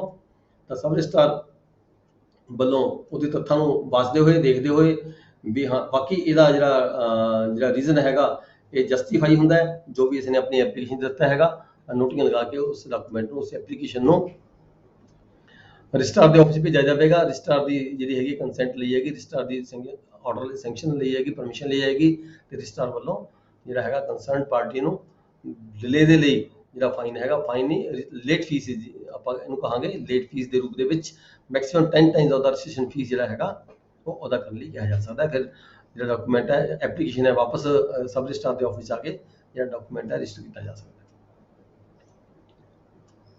ਨੈਕਸਟ ਅਸੀਂ ਪੜਾਂਗੇ ਸੈਕਸ਼ਨ 35 ਚ ਕੀ procedure on admission and denial of the execution. ਜਦੋਂ ਕੋਈ ਡਾਕੂਮੈਂਟ ਤੁਹਾਡੇ ਕੋਲ ਪੇਸ਼ ਹੁੰਦਾ ਹੈ ਤਾਂ ਤੁਸੀਂ ਜਿਹੜਾ ਐਗਜ਼ੀਕਿਊਟ ਕਰਨ ਵਾਲਾ ਵਿਅਕਤੀ ਹੈ ਉਹ ਇਸ ਨੂੰ ਐਡਮਿਟ ਕਰਦਾ ਹੈ ਜਾਂ ਡਿਨਾਈ ਕਰਦਾ ਹੈ। ਠੀਕ ਹੈ, ਤੁਸੀਂ ਜਿਵੇਂ ਕਿ ਆਪਾਂ ਪੁੱਛਦੇ ਹਾਂ ਰੂਟੀਨ ਦੇ ਵਿੱਚ, ਕੋਈ ਵਿਅਕਤੀ ਹੈ, ਕੋਈ ਅਨਪੜ੍ਹ ਵਿਅਕਤੀ ਹੈ ਤੁਹਾਡੇ ਕੋਲ ਪੇਸ਼ ਹੁੰਦਾ, ਜਾਂ ਕੋਈ ਪੜ੍ਹਿਆ ਲਿਖਿਆ ਵਿਅਕਤੀ ਹੈ ਉਹ ਤੁਹਾਡੇ ਕੋਲ ਡਾਕੂਮੈਂਟ ਲੈ ਕੇ ਪੇਸ਼ ਹੁੰਦਾ ਹੈ। ਅਸੀਂ ਪੁੱਛਦੇ ਤੁਹਾਡਾ ਕਿਹੜਾ ਪਿੰਡ ਹੈਗਾ, ਤੁਹਾਡਾ ਨਾਮ ਕੀ ਹੈਗਾ, ਠੀਕ ਹੈ, ਤੁਸੀਂ ਕਿੰਨੀ ਜ਼ਮੀਨ ਵੇਚ ਰਹੇ ਹੋ, ਕਿਹੜੇ ਨੰਬਰ ਖਸਰਾ, ਤਾਂ ਨਹੀਂ ਵਿਅਕਤੀ ਨੂੰ ਪਤਾ ਹੁੰਦਾ, ਪਰ ਲਮਸਮ ਪਤਾ ਹੁੰਦਾ ਵੀ ਕਿੰਨੇ ਏਕੜ ਜ਼ਮੀਨ ਵੇਚ ਰਹੇ ਹੋ, ਕਿੰਨੇ ਵਿਗੇ ਜਾਂ ਕਿੰਨੇ ਵਿਸਵੇ ਜਾਂ ਕਿੰਨੇ ਕਨਾਲ ਜਾਂ ਕਿੰਨੇ ਮਰਲੇ ਜ਼ਮੀਨ ਤੁਸੀਂ ਸੇਲ ਕਰ ਰਹੇ ਹੋ। ਇਹ ਗੱਲਾਂ ਨੂੰ ਦੇਖਦੇ ਹੋਏ ਅਸੀਂ ਜਸਟੀਫਾਈ ਕਰਦੇ ਹਾਂ, ਅਸੀਂ ਆਪਣੇ ਆਪ ਦੀ ਤਸੱਲੀ ਕਰਦੇ ਹਾਂ ਵੀ ਬਾਕੀ ਇਹ ਜਿਹੜਾ ਡਾਕੂਮੈਂਟ ਨੂੰ ਐਗਜ਼ੀਕਿਊਟ ਕਰਨ ਵਾਲਾ ਜਿਹੜਾ ਵਿਅਕਤੀ ਹੈਗਾ, ਇਹੀ ਪਰਸਨ ਖੁਦ ਹੈਗਾ ਜਾਂ ਇਹਦਾ ਕੋਈ ਏਜੰਟ ਹੈਗਾ, ਇਹ ਠੀਕ ਹੈਗਾ, ਅੰਡਰ ਲਾਅ ਹੈਗਾ। ਠੀਕ ਹੈ, ਜੇਕਰ ਉਹ ਵਿਅਕਤੀ ਖੁਦ ਪੇਸ਼ ਹੋਇਆ ਤੇ ਉਹ ਐਡਮਿਟ ਕਰਦਾ ਹੈ ਵੀ ਹਾਂ ਬਾਕੀ ਮੈਨੇ ਇਹ ਜਿਹੜੀ ਜ਼ਮੀਨ ਹੈ ਇਹਦੀ ਰਜਿਸਟਰੀ ਮੈਂ ਕਰਵਾ ਰਿਹਾ ਤੇ ਮੈਨੇ ਹੀ ਸਾਈਨ ਕੀਤੇ ਹੋਏ ਨੇ, ਤਾਂ ਜਿਹੜਾ ਹੈਗਾ ਰਜਿਸਟਰਾਰ ਵੱਲੋਂ ਰਜਿਸਟਰੀ ਕੀਤੀ ਜਾਵੇਗੀ। ਜਾਂ ਫਿਰ ਜਿਹੜਾ ਕੋਈ ਰਿਪਰੈਜ਼ੈਂਟੇਟਿਵ ਆਇਆ ਜਾਂ ਅਸਾਈਨੀ ਆਇਆ ਜਾਂ ਕੋਈ ਏਜੰਟ ਆਇਆ, ਉਹ ਵੀ ਇਹ ਐਡਮਿਟ ਕਰਦਾ ਵੀ ਹਾਂ ਰਜਿਸਟਰੀ ਮੈਂ ਕਰਵਾਈ ਹੈ, ਤਾਂ ਰਜਿਸਟਰੀ ਕੀਤੀ ਜਾਵੇਗੀ। ਜੇ ਕੋਈ ਵਿਅਕਤੀ ਦੀ ਡੈਥ ਹੋ ਚੁੱਕੀ ਹੈ, ਮੰਨ ਲਓ ਰਜਿਸਟਰੀ ਕਿਸੇ ਇੱਕ ਵਿਅਕਤੀ ਦੇ ਨਾਮ ਤੇ ਸੀਗੀ, ਠੀਕ ਹੈ, ਉਹਦੀ ਡੈਥ ਹੋ ਚੁੱਕੀ ਹੈ, ਇੰਤਕਾਲ ਨਹੀਂ ਹੋਇਆ ਜਾਂ ਇੰਤਕਾਲ ਹੋ ਚੁੱਕਿਆ ਹੈ, ਕਿ ਜਿਹੜੇ ਉਹਦਾ ਰਿਪਰੈਜ਼ੈਂਟੇਟਿਵ, ਉਹਦੇ ਕੋਈ ਲੀਗਲ ਕਾਨੂੰਨੀ ਵਾਰਸ ਜਿਹੜੇ ਆਏ ਨੇ ਉਹ ਤੁਹਾਡੀ ਕੋਰਟ ਦੇ ਵਿੱਚ ਹਾਜ਼ਰ ਹੋਏ ਨੇ ਤੇ ਉਹ ਐਡਮਿਟ ਕਰਦੇ ਆ ਵੀ ਬਾਕੀ ਅਸੀਂ ਹਾਂ ਇਹ ਜਿਹੜੇ ਦਸਤਖਤ ਨੇ ਅਸੀਂ ਕੀਤੇ ਨੇ, ਅਸੀਂ ਇਹ ਪ੍ਰੋਪਰ ਪਾਰਟੀਕੂਲਰ ਜਿਹੜੀ ਲੈਂਡ ਹੈਗੀ ਹੈ ਅਸੀਂ ਸੀਲ ਕਰ ਰਹੇ ਹਾਂ, ਤਾਂ ਜਿਹੜਾ ਰੈਵਨਿਊ ਆਫੀਸਰ ਵੱਲੋਂ, ਸਬ ਰਜਿਸਟਰਾਰ ਵੱਲੋਂ ਜਿਹੜਾ ਡਾਕੂਮੈਂਟ ਹੈ ਉਹ ਰਜਿਸਟਰ ਕਰ ਦਿੱਤਾ ਜਾਵੇਗਾ ਅੰਡਰ ਸੈਕਸ਼ਨ 58 ਤੇ 56, 58 to 61 ਜਿਹੜਾ ਪ੍ਰੋਸੀਜਰ ਹੈ ਸਬ ਰਜਿਸਟਰਾਰ ਨੇ ਜਿਹੜਾ ਅਡਾਪਟ ਕਰਨਾ ਹੈ ਉਹ ਸੈਕਸ਼ਨ 58 ਤੋਂ ਲੈ ਕੇ 61 ਦੇ ਵਿੱਚ ਦਰਸਾਇਆ ਗਿਆ, ਜਿਹੜਾ ਕਿ ਜਾ ਕੇ ਅਸੀਂ ਅੱਗੇ ਪੜਾਂਗੇ। ਉਹਨਾਂ ਸੈਕਸ਼ਨ ਦੇ ਤਹਿਤ ਜਿਹੜਾ ਡਾਕੂਮੈਂਟ ਹੈ ਰਜਿਸਟਰ ਕਰ ਦਿੱਤਾ ਜਾਵੇਗਾ। ਠੀਕ ਹੈ, ਸਬ ਸੈਕਸ਼ਨ 2 ਦੇ ਵਿੱਚ ਕੀ ਹੈ, revenue officer may to satisfy himself can examine any person in his office। ਆਪਾਂ ਪਹਿਲਾਂ ਹੀ ਗੱਲ ਕਰ ਚੁੱਕੇ ਹਾਂ, ਜਦੋਂ ਕੋਈ ਵਿਅਕਤੀ ਪੇਸ਼ ਹੁੰਦਾ ਹੈ, ਚਾਹੇ ਖੁਦ ਆ ਰਿਹਾ ਹੈ, ਚਾਹੇ ਕੋਈ ਏਜੰਟ ਆ ਰਿਹਾ ਹੈ, ਚਾਹੇ ਕੋਈ ਉਹਦਾ ਰਿਪਰੈਜ਼ੈਂਟ ਆ ਰਿਹਾ ਹੈ, ਕੋਈ ਕਾਨੂੰਨੀ ਵਾਰਸ ਆ ਰਿਹਾ ਹੈਗਾ, ਠੀਕ ਹੈ, ਜਦੋਂ ਉਹ ਰਜਿਸਟਰੀ ਲੈ ਕੇ ਰਜਿਸਟਰਾਰ ਦੇ ਆਫਿਸ ਦੇ ਵਿੱਚ ਸਬ ਰਜਿਸਟਰਾਰ ਦੇ ਆਫਿਸ ਦੇ ਵਿੱਚ ਪੇਸ਼ ਹੁੰਦਾ ਹੈ, ਤਾਂ ਸਬ ਰਜਿਸਟਰਾਰ ਨੂੰ ਅਥਾਰਟੀ ਹੈ ਵੀ ਉਸ ਬੰਦੇ ਨੂੰ ਕੁਐਸਚਨ ਆਨਸਰ ਕੀਤੇ ਜਾ ਸਕਦੇ ਨੇ ਆਪਦੀ ਤਸੱਲੀ ਦੇ ਵਾਸਤੇ ਵੀ ਬਾਕੀ ਇਹ ਬੰਦਾ ਉਹੀ ਹੈਗਾ, ਤੇ ਇਸ ਕਰਕੇ ਜਿਹੜਾ ਐਗਜ਼ਾਮਿਨ ਕੀਤਾ ਜਾ ਸਕਦਾ ਪਰਸਨ ਨੂੰ ਆਪਦੇ ਆਫਿਸ ਦੇ ਵਿੱਚ, ਇਕੱਲੇ ਨੂੰ ਵੀ ਐਗਜ਼ਾਮਿਨ ਕੀਤਾ ਜਾ ਸਕਦਾ ਹੈ, ਬਾਕੀ ਬੰਦੇ ਨੂੰ ਸਾਈਡ ਤੇ ਰੱਖ ਕੇ ਤੇ ਇਕੱਲੇ ਨੂੰ ਵੀ ਆਪਣੇ ਆਫਿਸ 'ਚ ਬੁਲਾ ਕੇ, ਠੀਕ ਹੈ, ਉਹਦੇ ਤੋਂ ਪੁੱਛਗਿੱਛ ਕੀਤੀ ਜਾ ਸਕਦੀ ਹੈ, ਬਾਕੀ ਇਹ ਬੰਦਾ ਹੈਗਾ, ਆਪਦੀ ਤਸੱਲੀ ਕੀਤੀ ਜਾ ਸਕਦੀ ਹੈ। ਦੈਨ ਸਬਸੈਕਸ਼ਨ 3 ਦੇ ਵਿੱਚ ਕੀ ਹੈ, if any person deny the execution, ਜੇ ਕੋਈ ਵਿਅਕਤੀ ਡਾਕੂਮੈਂਟ ਲੈ ਕੇ ਤਾਂ ਆ ਗਿਆ, ਤੁਹਾਡੇ ਪੇਸ਼ ਹੋ ਗਿਆ, ਠੀਕ ਹੈ, ਦਸਤਖਤ ਉਹਨੇ ਕੀਤੇ ਨਹੀਂ ਕੀਤੇ, ਪਰ ਤੁਸੀਂ ਉਹਨੂੰ ਪੁੱਛ ਰਹੇ ਹੋ ਵੀ ਇਹ ਕੀ ਡਾਕੂਮੈਂਟ ਤੁਸੀਂ ਸਾਈਨ ਕੀਤੇ ਹੈ, ਕਿ ਤੁਸੀਂ ਇਹ ਰਜਿਸਟਰੀ ਕਰਵਾਉਣਾ ਚਾਹੁੰਦੇ ਹੋ, ਠੀਕ ਹੈ, ਪਰ ਉਹ ਮੁੱਕ ਜਾਂਦਾ ਹੈ, ਕਹਿੰਦਾ ਵੀ ਨਹੀਂ ਮੈਂ ਰਜਿਸਟਰੀ ਨਹੀਂ ਕਰਵਾਉਣੀ। If any person denies the execution, ਵੀ ਮੈਂ ਤਾਂ ਦੱਸਦੇ ਨਹੀਂ ਕੀਤੇ ਨਾ ਮੈਂ ਰਜਿਸਟਰੀ ਕਰਵਾਉਣੀ, ਠੀਕ ਹੈ, ਜਾਂ ਫਿਰ ਕੋਈ ਵਿਅਕਤੀ ਮਾਈਨਰ ਹੈ ਜਾਂ ਈਡੀਅਟ ਹੈ ਜਾਂ ਲੂਨੈਟਿਕ ਹੈ, ਠੀਕ ਹੈ, ਮਾਈਨਰ ਹੈ, ਈਡੀਅਟ ਹੈ ਜਾਂ ਲੂਨੈਟਿਕ ਹੈ, ਪਾਗਲ ਹੈ, ਲੂਲਾ ਹੈ, ਲੰਗੜਾ ਹੈ, ਨਾਬਾਲਗ ਹੈ, ਠੀਕ ਹੈ, ਜਾਂ ਫਿਰ ਕੋਈ ਵਿਅਕਤੀ ਡੈਥ ਹੋ ਚੁੱਕੀ ਹੈ ਕਿਸੇ ਵਿਅਕਤੀ ਦੀ, ਉਹਦੇ ਜਿਹੜੇ ਵਾਰਸ ਤੁਹਾਡੇ ਕੋਲ ਆਏ ਨੇ ਉਹ ਕਹਿੰਦੇ ਨੇ ਵੀ ਨਹੀਂ ਇਹ ਰਜਿਸਟਰੀ ਜਿਹੜੀ ਪੇਸ਼ ਹੋਈ ਹੈ ਤੁਹਾਡੇ ਕੋਲੇ, ਬਈ ਅਸੀਂ ਨਹੀਂ ਇਹ ਰਜਿਸਟਰੀ ਕਰਵਾਉਣੀ, ਜਾਂ ਅਸੀਂ ਇਹ ਸਾਈਨ ਨਹੀਂ ਕੀਤੇ, ਜਾਂ ਅਸੀਂ ਰਜਿਸਟਰੀ ਨਹੀਂ ਕਰਵਾਉਣਾ ਚਾਹੁੰਦੇ, ਤਾਂ ਰਜਿਸਟਰਿੰਗ ਆਫੀਸਰ ਕੀ ਕਰੇਗਾ, ਤਾਂ registering officer shall refuse to register the document.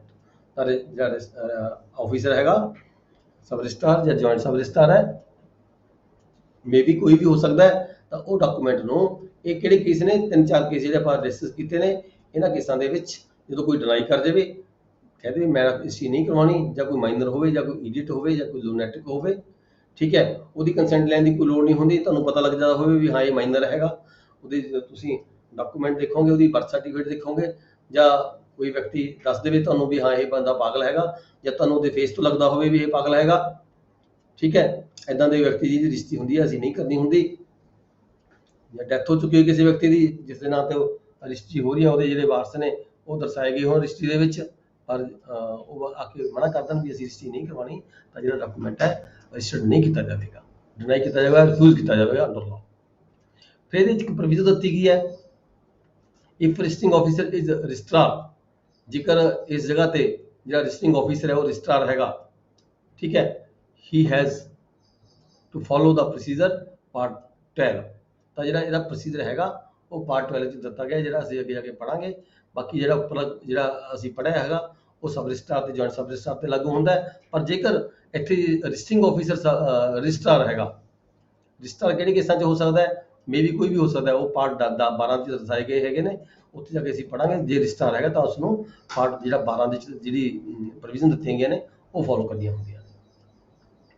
ਜਾਂ ਫਿਰ ਪ੍ਰੋਵੀਜ਼ਨ 2 ਦੇ ਵਿੱਚ ਕੀ ਹੈ, notification by the government to deal with the refusal documents, ਜਾਂ ਫਿਰ ਸਰਕਾਰ ਵੱਲੋਂ ਕੋਈ ਇਦਾਂ ਦਾ ਨੋਟੀਫਿਕੇਸ਼ਨ ਜਾਰੀ ਕੀਤਾ ਜਾ ਸਕਦਾ ਹੈ ਜਿੱਥੇ ਕਿਤੇ ਸਬ ਰਜਿਸਟਰਾਰ ਨੇ ਜਾਂ ਜੁਆਇੰਟ ਸਬ ਰਜਿਸਟਰਾਰ ਨੇ ਕੋਈ ਡਾਕੂਮੈਂਟ ਰਿਫਿਊਜ਼ ਕੀਤਾ ਹੋਵੇ, ਕਰਨ ਤੋਂ ਇਨਕਾਰ ਕੀਤਾ ਹੋਵੇ, ਕਾਰਨ ਮੇ ਵੀ ਕੋਈ ਵੀ ਹੋ ਸਕਦਾ ਹੈ, ਉਹਦੀ ਡਿਨਾਈ ਹੋ ਸਕਦੀ ਹੈ, ਜਾਂ ਇਨਸੇਨ ਪਰਸਨ, ਮਾਈਨਰ ਇਡੀਅਟ, ਲੂਨੈਟਿਕ ਹੋ ਸਕਦਾ ਹੈ, ਜਾਂ ਕੋਈ ਡੈਥ ਹੋਈ, ਜਾਂ ਮਾਲਕ ਦੀ ਡੈਥ ਹੋਈ ਹੋ ਸਕਦੀ ਹੈ। ਅਜਿਹੇ ਕੇਸਾਂ 'ਚ ਜਿੱਥੇ ਰੈਵਨਿਊ ਆਫੀਸਰ ਸਬ ਰਜਿਸਟਰਾਰ ਕੋਈ ਡਾਕੂਮੈਂਟ ਨੂੰ ਰਿਫਿਊਜ਼ ਕਰਦੇ, ਉਹੋ ਜਿਹੇ ਕੇਸਾਂ ਦੇ ਵਿੱਚ ਗਵਰਨਮੈਂਟ ਵੱਲੋਂ, ਸਟੇਟ ਗਵਰਨਮੈਂਟ ਵੱਲੋਂ ਸਪੈਸ਼ਲ ਨੋਟੀਫਿਕੇਸ਼ਨ ਜਾਰੀ ਕੀਤਾ ਜਾ ਸਕਦਾ ਹੈ ਵੀ ਇਹਨਾਂ ਡਾਕੂਮੈਂਟਾਂ ਨੂੰ ਜਿਹੜਾ ਰਜਿਸਟਰਾਰ ਹੈਗਾ ਉਹਦੀਆਂ ਪਾਵਰਸ ਕਿਸੇ ਹੋਰ ਵਿਅਕਤੀ ਨੂੰ ਦਿੱਤੀਆਂ ਜਾ ਸਕਦੀਆਂ ਨੇ, ਵੀ ਕੌਣ ਡੀਲ ਕਰੇਗਾ ਅਜਿਹੇ ਕੇਸਾਂ ਦੇ ਵਿੱਚ, ਤਾਂ ਉਹਦੇ ਵਿਅਕਤੀ ਵੱਲੋਂ ਜਿਹਨੂੰ ਪਾਵਰ ਦਿੱਤੀਆਂ ਹੁੰਦੀਆਂ ਨੇ, ਤਾਂ ਰਿਫਿਊਜ਼ਲ ਦੇ ਕੇਸਾਂ ਨੂੰ ਉਸ ਰਜਿਸਟਰਾਰ ਵੱਲੋਂ ਡੀਲ ਕੀਤਾ ਜਾਂਦਾ ਹੈ।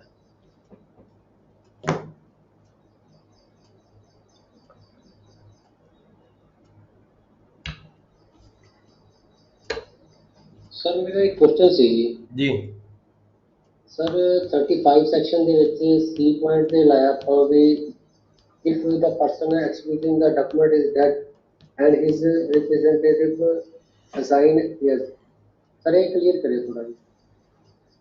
ਦੇਖੋ ਪਤਾ ਕੀ ਹੈ, ਜ਼ਿਆਦਾਤਰ ਜਿਹੜੇ ਆਪਣੇ ਜਿੱਥੇ ਦਾ ਇੰਤਕਾਲ ਹੋ ਜਾਂਦੇ ਨੇ, ਜਿੱਥੇ ਦਾ ਇੰਤਕਾਲ ਹੋ ਜਾਂਦਾ, ਇਹ ਜਿਹੜੀ ਐਪਲੀਕੇਸ਼ਨ ਹੈਗੀ ਹੈ, ਇਹ ਜਿਹੜਾ ਸਬ ਸੈਕਸ਼ਨ ਹੈਗਾ, ਇਹ ਕਿੱਥੇ ਆਪਾਂ ਨੂੰ ਸਮਝਣ ਦੀ ਲੋੜ ਪੈਂਦੀ ਹੈ, ਜਿੱਥੇ ਤਾਂ ਆਪਣੇ ਪਿੰਡਾਂ ਦੇ ਵਿੱਚ ਇੱਥੇ ਨੰਬਰ ਖਸਰਾ ਹੈਗੇ ਨੇ, ਜਮਾਬੰਦੀ ਬਣੀ ਹੋਈ ਹੈ, ਰਿਕਾਰਡ ਬਣਿਆ ਹੋਇਆ, ਇੰਤਕਾਲ ਹੋ ਚੁੱਕਿਆ ਹੁੰਦਾ ਹੈ, ਠੀਕ ਹੈ, ਉਸ ਦਾ ਕਲੀਅਰ ਹੋ ਜਾਂਦਾ ਵੀ ਇਹ ਕਾਨੂੰਨੀ ਵਾਰਸ ਦੇ ਕਿਹੜੇ ਨੇ, ਇੰਤਕਾਲ ਦੇ ਅਕੋਰਡਿੰਗ ਜਿਹੜੇ ਵਾਰਸਾਂ ਦਾ ਜਿਹੜਾ ਨਾਮ ਹੈਗਾ ਆਪਣੇ ਰਿਕਾਰਡ ਦੇ ਵਿੱਚ ਆ ਜਾਂਦਾ ਹੈਗਾ।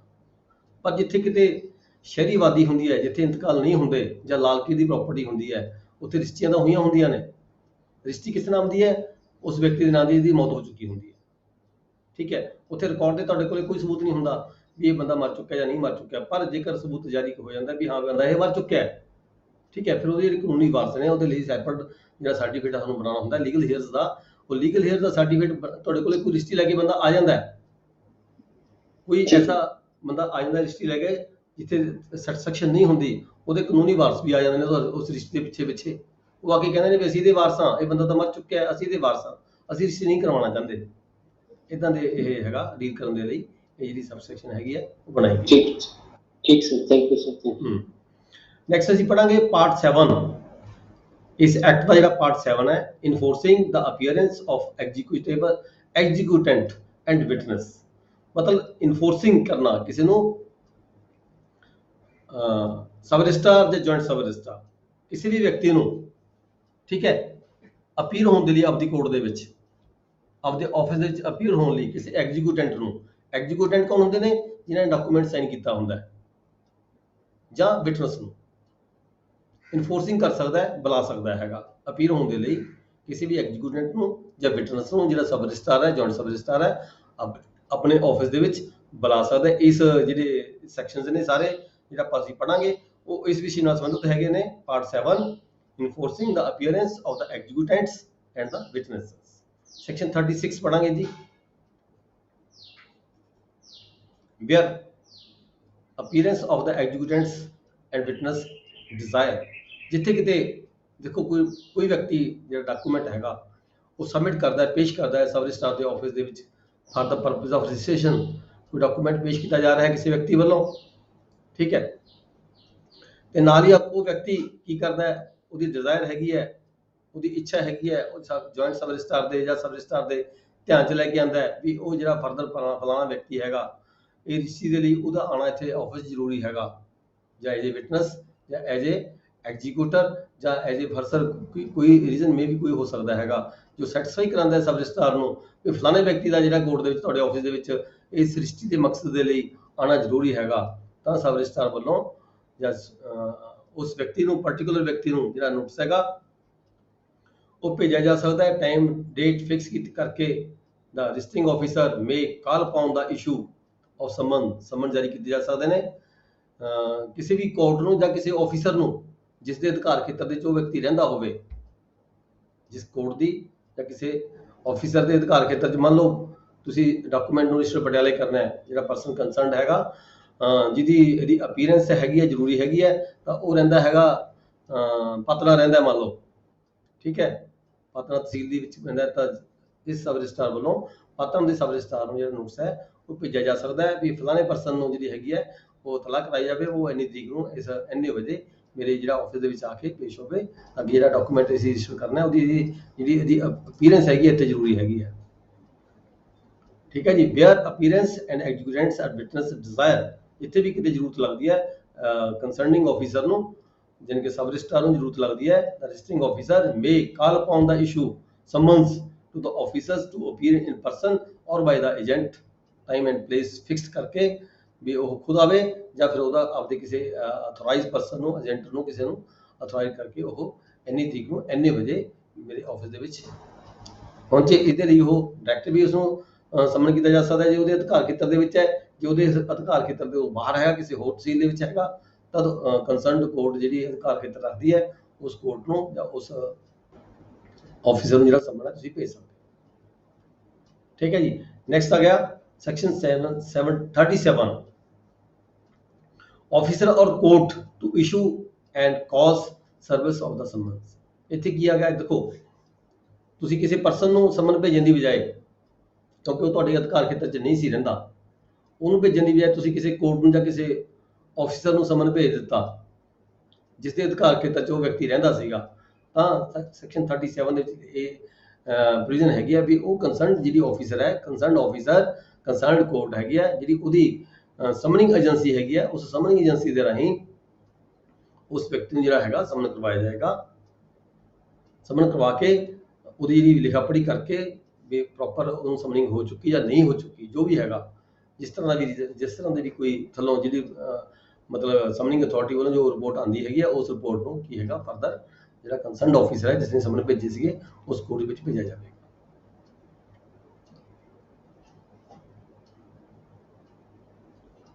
ਉਹਦੇ ਤੋਂ ਨਾਲ ਹੀ ਇਹ ਕਿਹਾ ਗਿਆ ਵੀ ਜਿਹੜੇ ਵਿਅਕਤੀ ਨੇ ਇਹ ਕਿਸੇ ਦੀ ਡਿਜ਼ਾਇਰ ਕੀਤੀ ਹੈ ਤਾਂ ਉਹ ਜਿਹੜਾ ਹੈਗਾ ਜਿਹੜੀ ਸਮਨਿੰਗ ਦੀ ਜਿਹੜੀ ਫੀਸ ਹੈਗੀ ਹੈ, ਠੀਕ ਹੈ, ਪੀਐਨ ਦੀ ਜਿਹੜੀ ਫੀਸ ਹੈਗੀ ਹੈ ਉਹਦੇ ਤੋਂ ਵੀ ਲਈ ਜਾ ਸਕਦੀ ਹੈ, ਉਹ ਕਰਵਾਈ ਜਾ ਸਕਦੀ ਹੈ।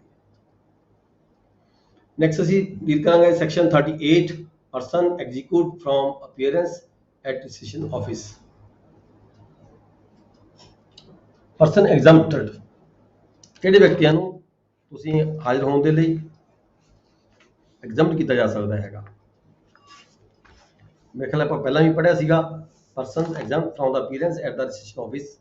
ਜਨਰਲੀ ਲਾਅ ਇਹ ਹੈਗਾ ਵੀ ਹਰ ਉਹ ਵਿਅਕਤੀ ਜਿਸ ਨੇ ਕੋਈ ਡਾਕੂਮੈਂਟ ਰਜਿਸਟਰ ਕਰਵਾਉਣਾ ਹੋਵੇ, ਠੀਕ ਹੈ, ਉਸ ਵਿਅਕਤੀ ਨੂੰ, ਉਹਦੇ ਕਿਸੇ ਏਜੰਟ ਨੂੰ, ਉਹਦੇ ਕਿਸੇ ਅਥੋਰਾਈਜ਼ ਪਰਸਨ ਨੂੰ ਸਬ ਰਜਿਸਟਰਾਰ ਦੇ ਆਫਿਸ ਦੇ ਵਿੱਚ ਖੁਦ ਪੇਸ਼ ਹੋ ਕੇ ਜਿਹੜਾ ਡਾਕੂਮੈਂਟ ਹੈ ਰਜਿਸਟਰ ਕਰਾਉਣ ਦੇ ਲਈ ਸਬਮਿਟ ਕਰਨਾ ਹੁੰਦਾ ਹੈ। ਪਰ ਇੱਥੇ ਕੁਝ ਜਿਹੜਾ ਸੈਕਸ਼ਨ 38 ਹੈਗਾ ਇੰਪੋਰਟੈਂਟ ਸੈਕਸ਼ਨ ਹੈਗਾ, ਇਨ ਪ੍ਰੈਕਟੀਕਲ ਯੂਟਿਲਾਈਜ਼ ਦੇ ਵਿੱਚ ਆਉਂਦਾ ਹੈਗਾ, ਤੁਹਾਨੂੰ ਜਦੋਂ ਤੁਸੀਂ ਵਰਕ ਕਰਨਾ ਹੈਗਾ।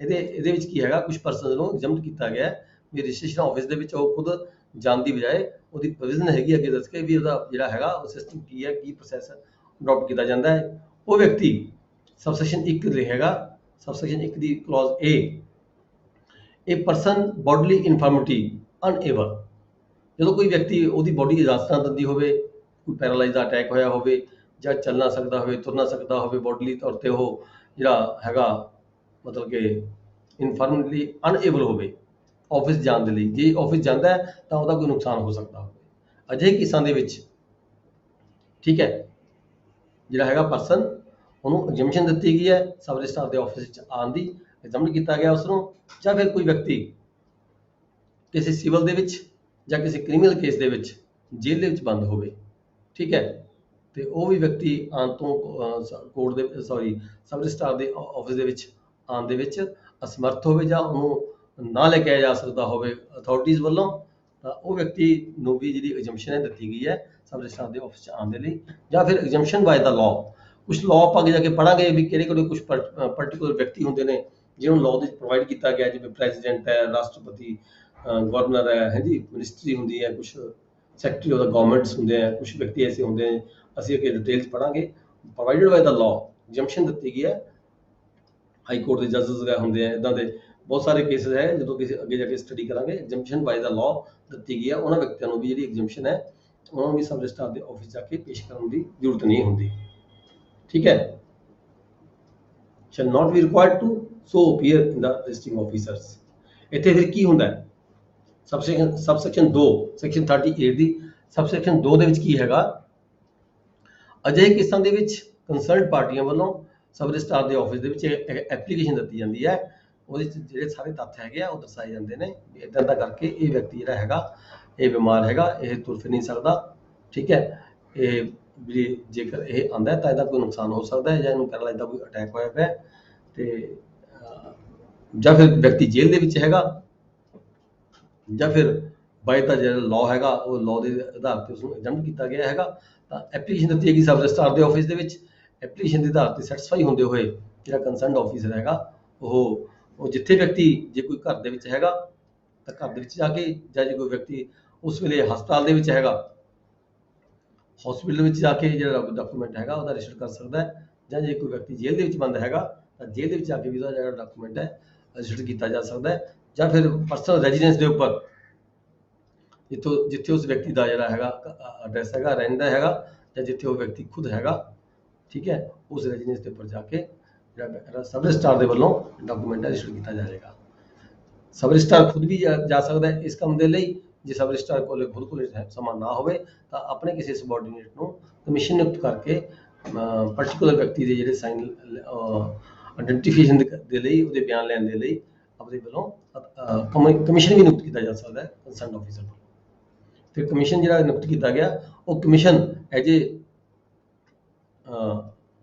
ਉਹਦੇ ਬਿਹਾਫ ਤੇ ਸਬ ਰਜਿਸਟਰਾਰ ਦੇ ਬਿਹਾਫ ਤੇ ਜਿਹੜਾ ਕਮਿਸ਼ਨ ਨਿਯੁਕਤ ਕੀਤਾ ਗਿਆ ਉਹ ਨਾਇਬ ਤਹਿਸੀਲਦਾਰ ਵੀ ਹੋ ਸਕਦਾ ਹੈ। ਠੀਕ ਹੈ, ਜਾਂ ਜਿਸ ਨੂੰ ਵੀ ਸਬ ਰਜਿਸਟਰਾਰ ਵੱਲੋਂ ਕਮਿਸ਼ਨ ਨਿਯੁਕਤ ਕੀਤਾ ਗਿਆ ਹੋਵੇ ਉਹ ਵਿਅਕਤੀ ਉਹਦੀ ਜਗ੍ਹਾ ਤੇ ਜਾ ਕੇ ਉਹਦੇ ਕੰਸਰਨਡ ਪਰਸਨ ਦੇ ਜਿਹੜੇ ਹੈਗੇ ਬਿਆਨ ਲਏਗਾ, ਸਟੇਟਮੈਂਟ ਲਏਗਾ ਤੇ ਉਹਦੇ ਅਕੋਰਡਿੰਗ ਜਿਹੜੀ ਕਾਰਵਾਈ ਹੈ ਕੀਤੀ ਜਾਵੇਗੀ। ਤੇ ਜਿਹੜੀ ਜਿਹੜਾ ਫਾਈਨਲ ਅਥਾਰਟੀ ਹੈਗੀ ਆ ਉਹ ਸਬ ਰਜਿਸਟਰਾਰ ਜਾਂ ਜੁਆਇੰਟ ਸਬ ਰਜਿਸਟਰਾਰ ਹੋਣਗੇ। ਜਿਹੜੀ ਫਾਈਨਲ ਕਾਰ ਦੀ ਡਿਸੀਜਨ ਦੀ ਜਿਹੜੀ ਕਾਰਵਾਈ ਹੈਗੀ ਆ ਉਹ ਆਫਿਸ ਜਾ ਕੇ ਹੀ ਜਿਹੜੀ ਹੈਗੀ ਮੁਕੰਮਲ ਕੀਤੀ ਜਾਵੇਗੀ। ਅੱਗੇ ਅਸੀਂ ਪੜਾਂਗੇ ਜੀ section 39।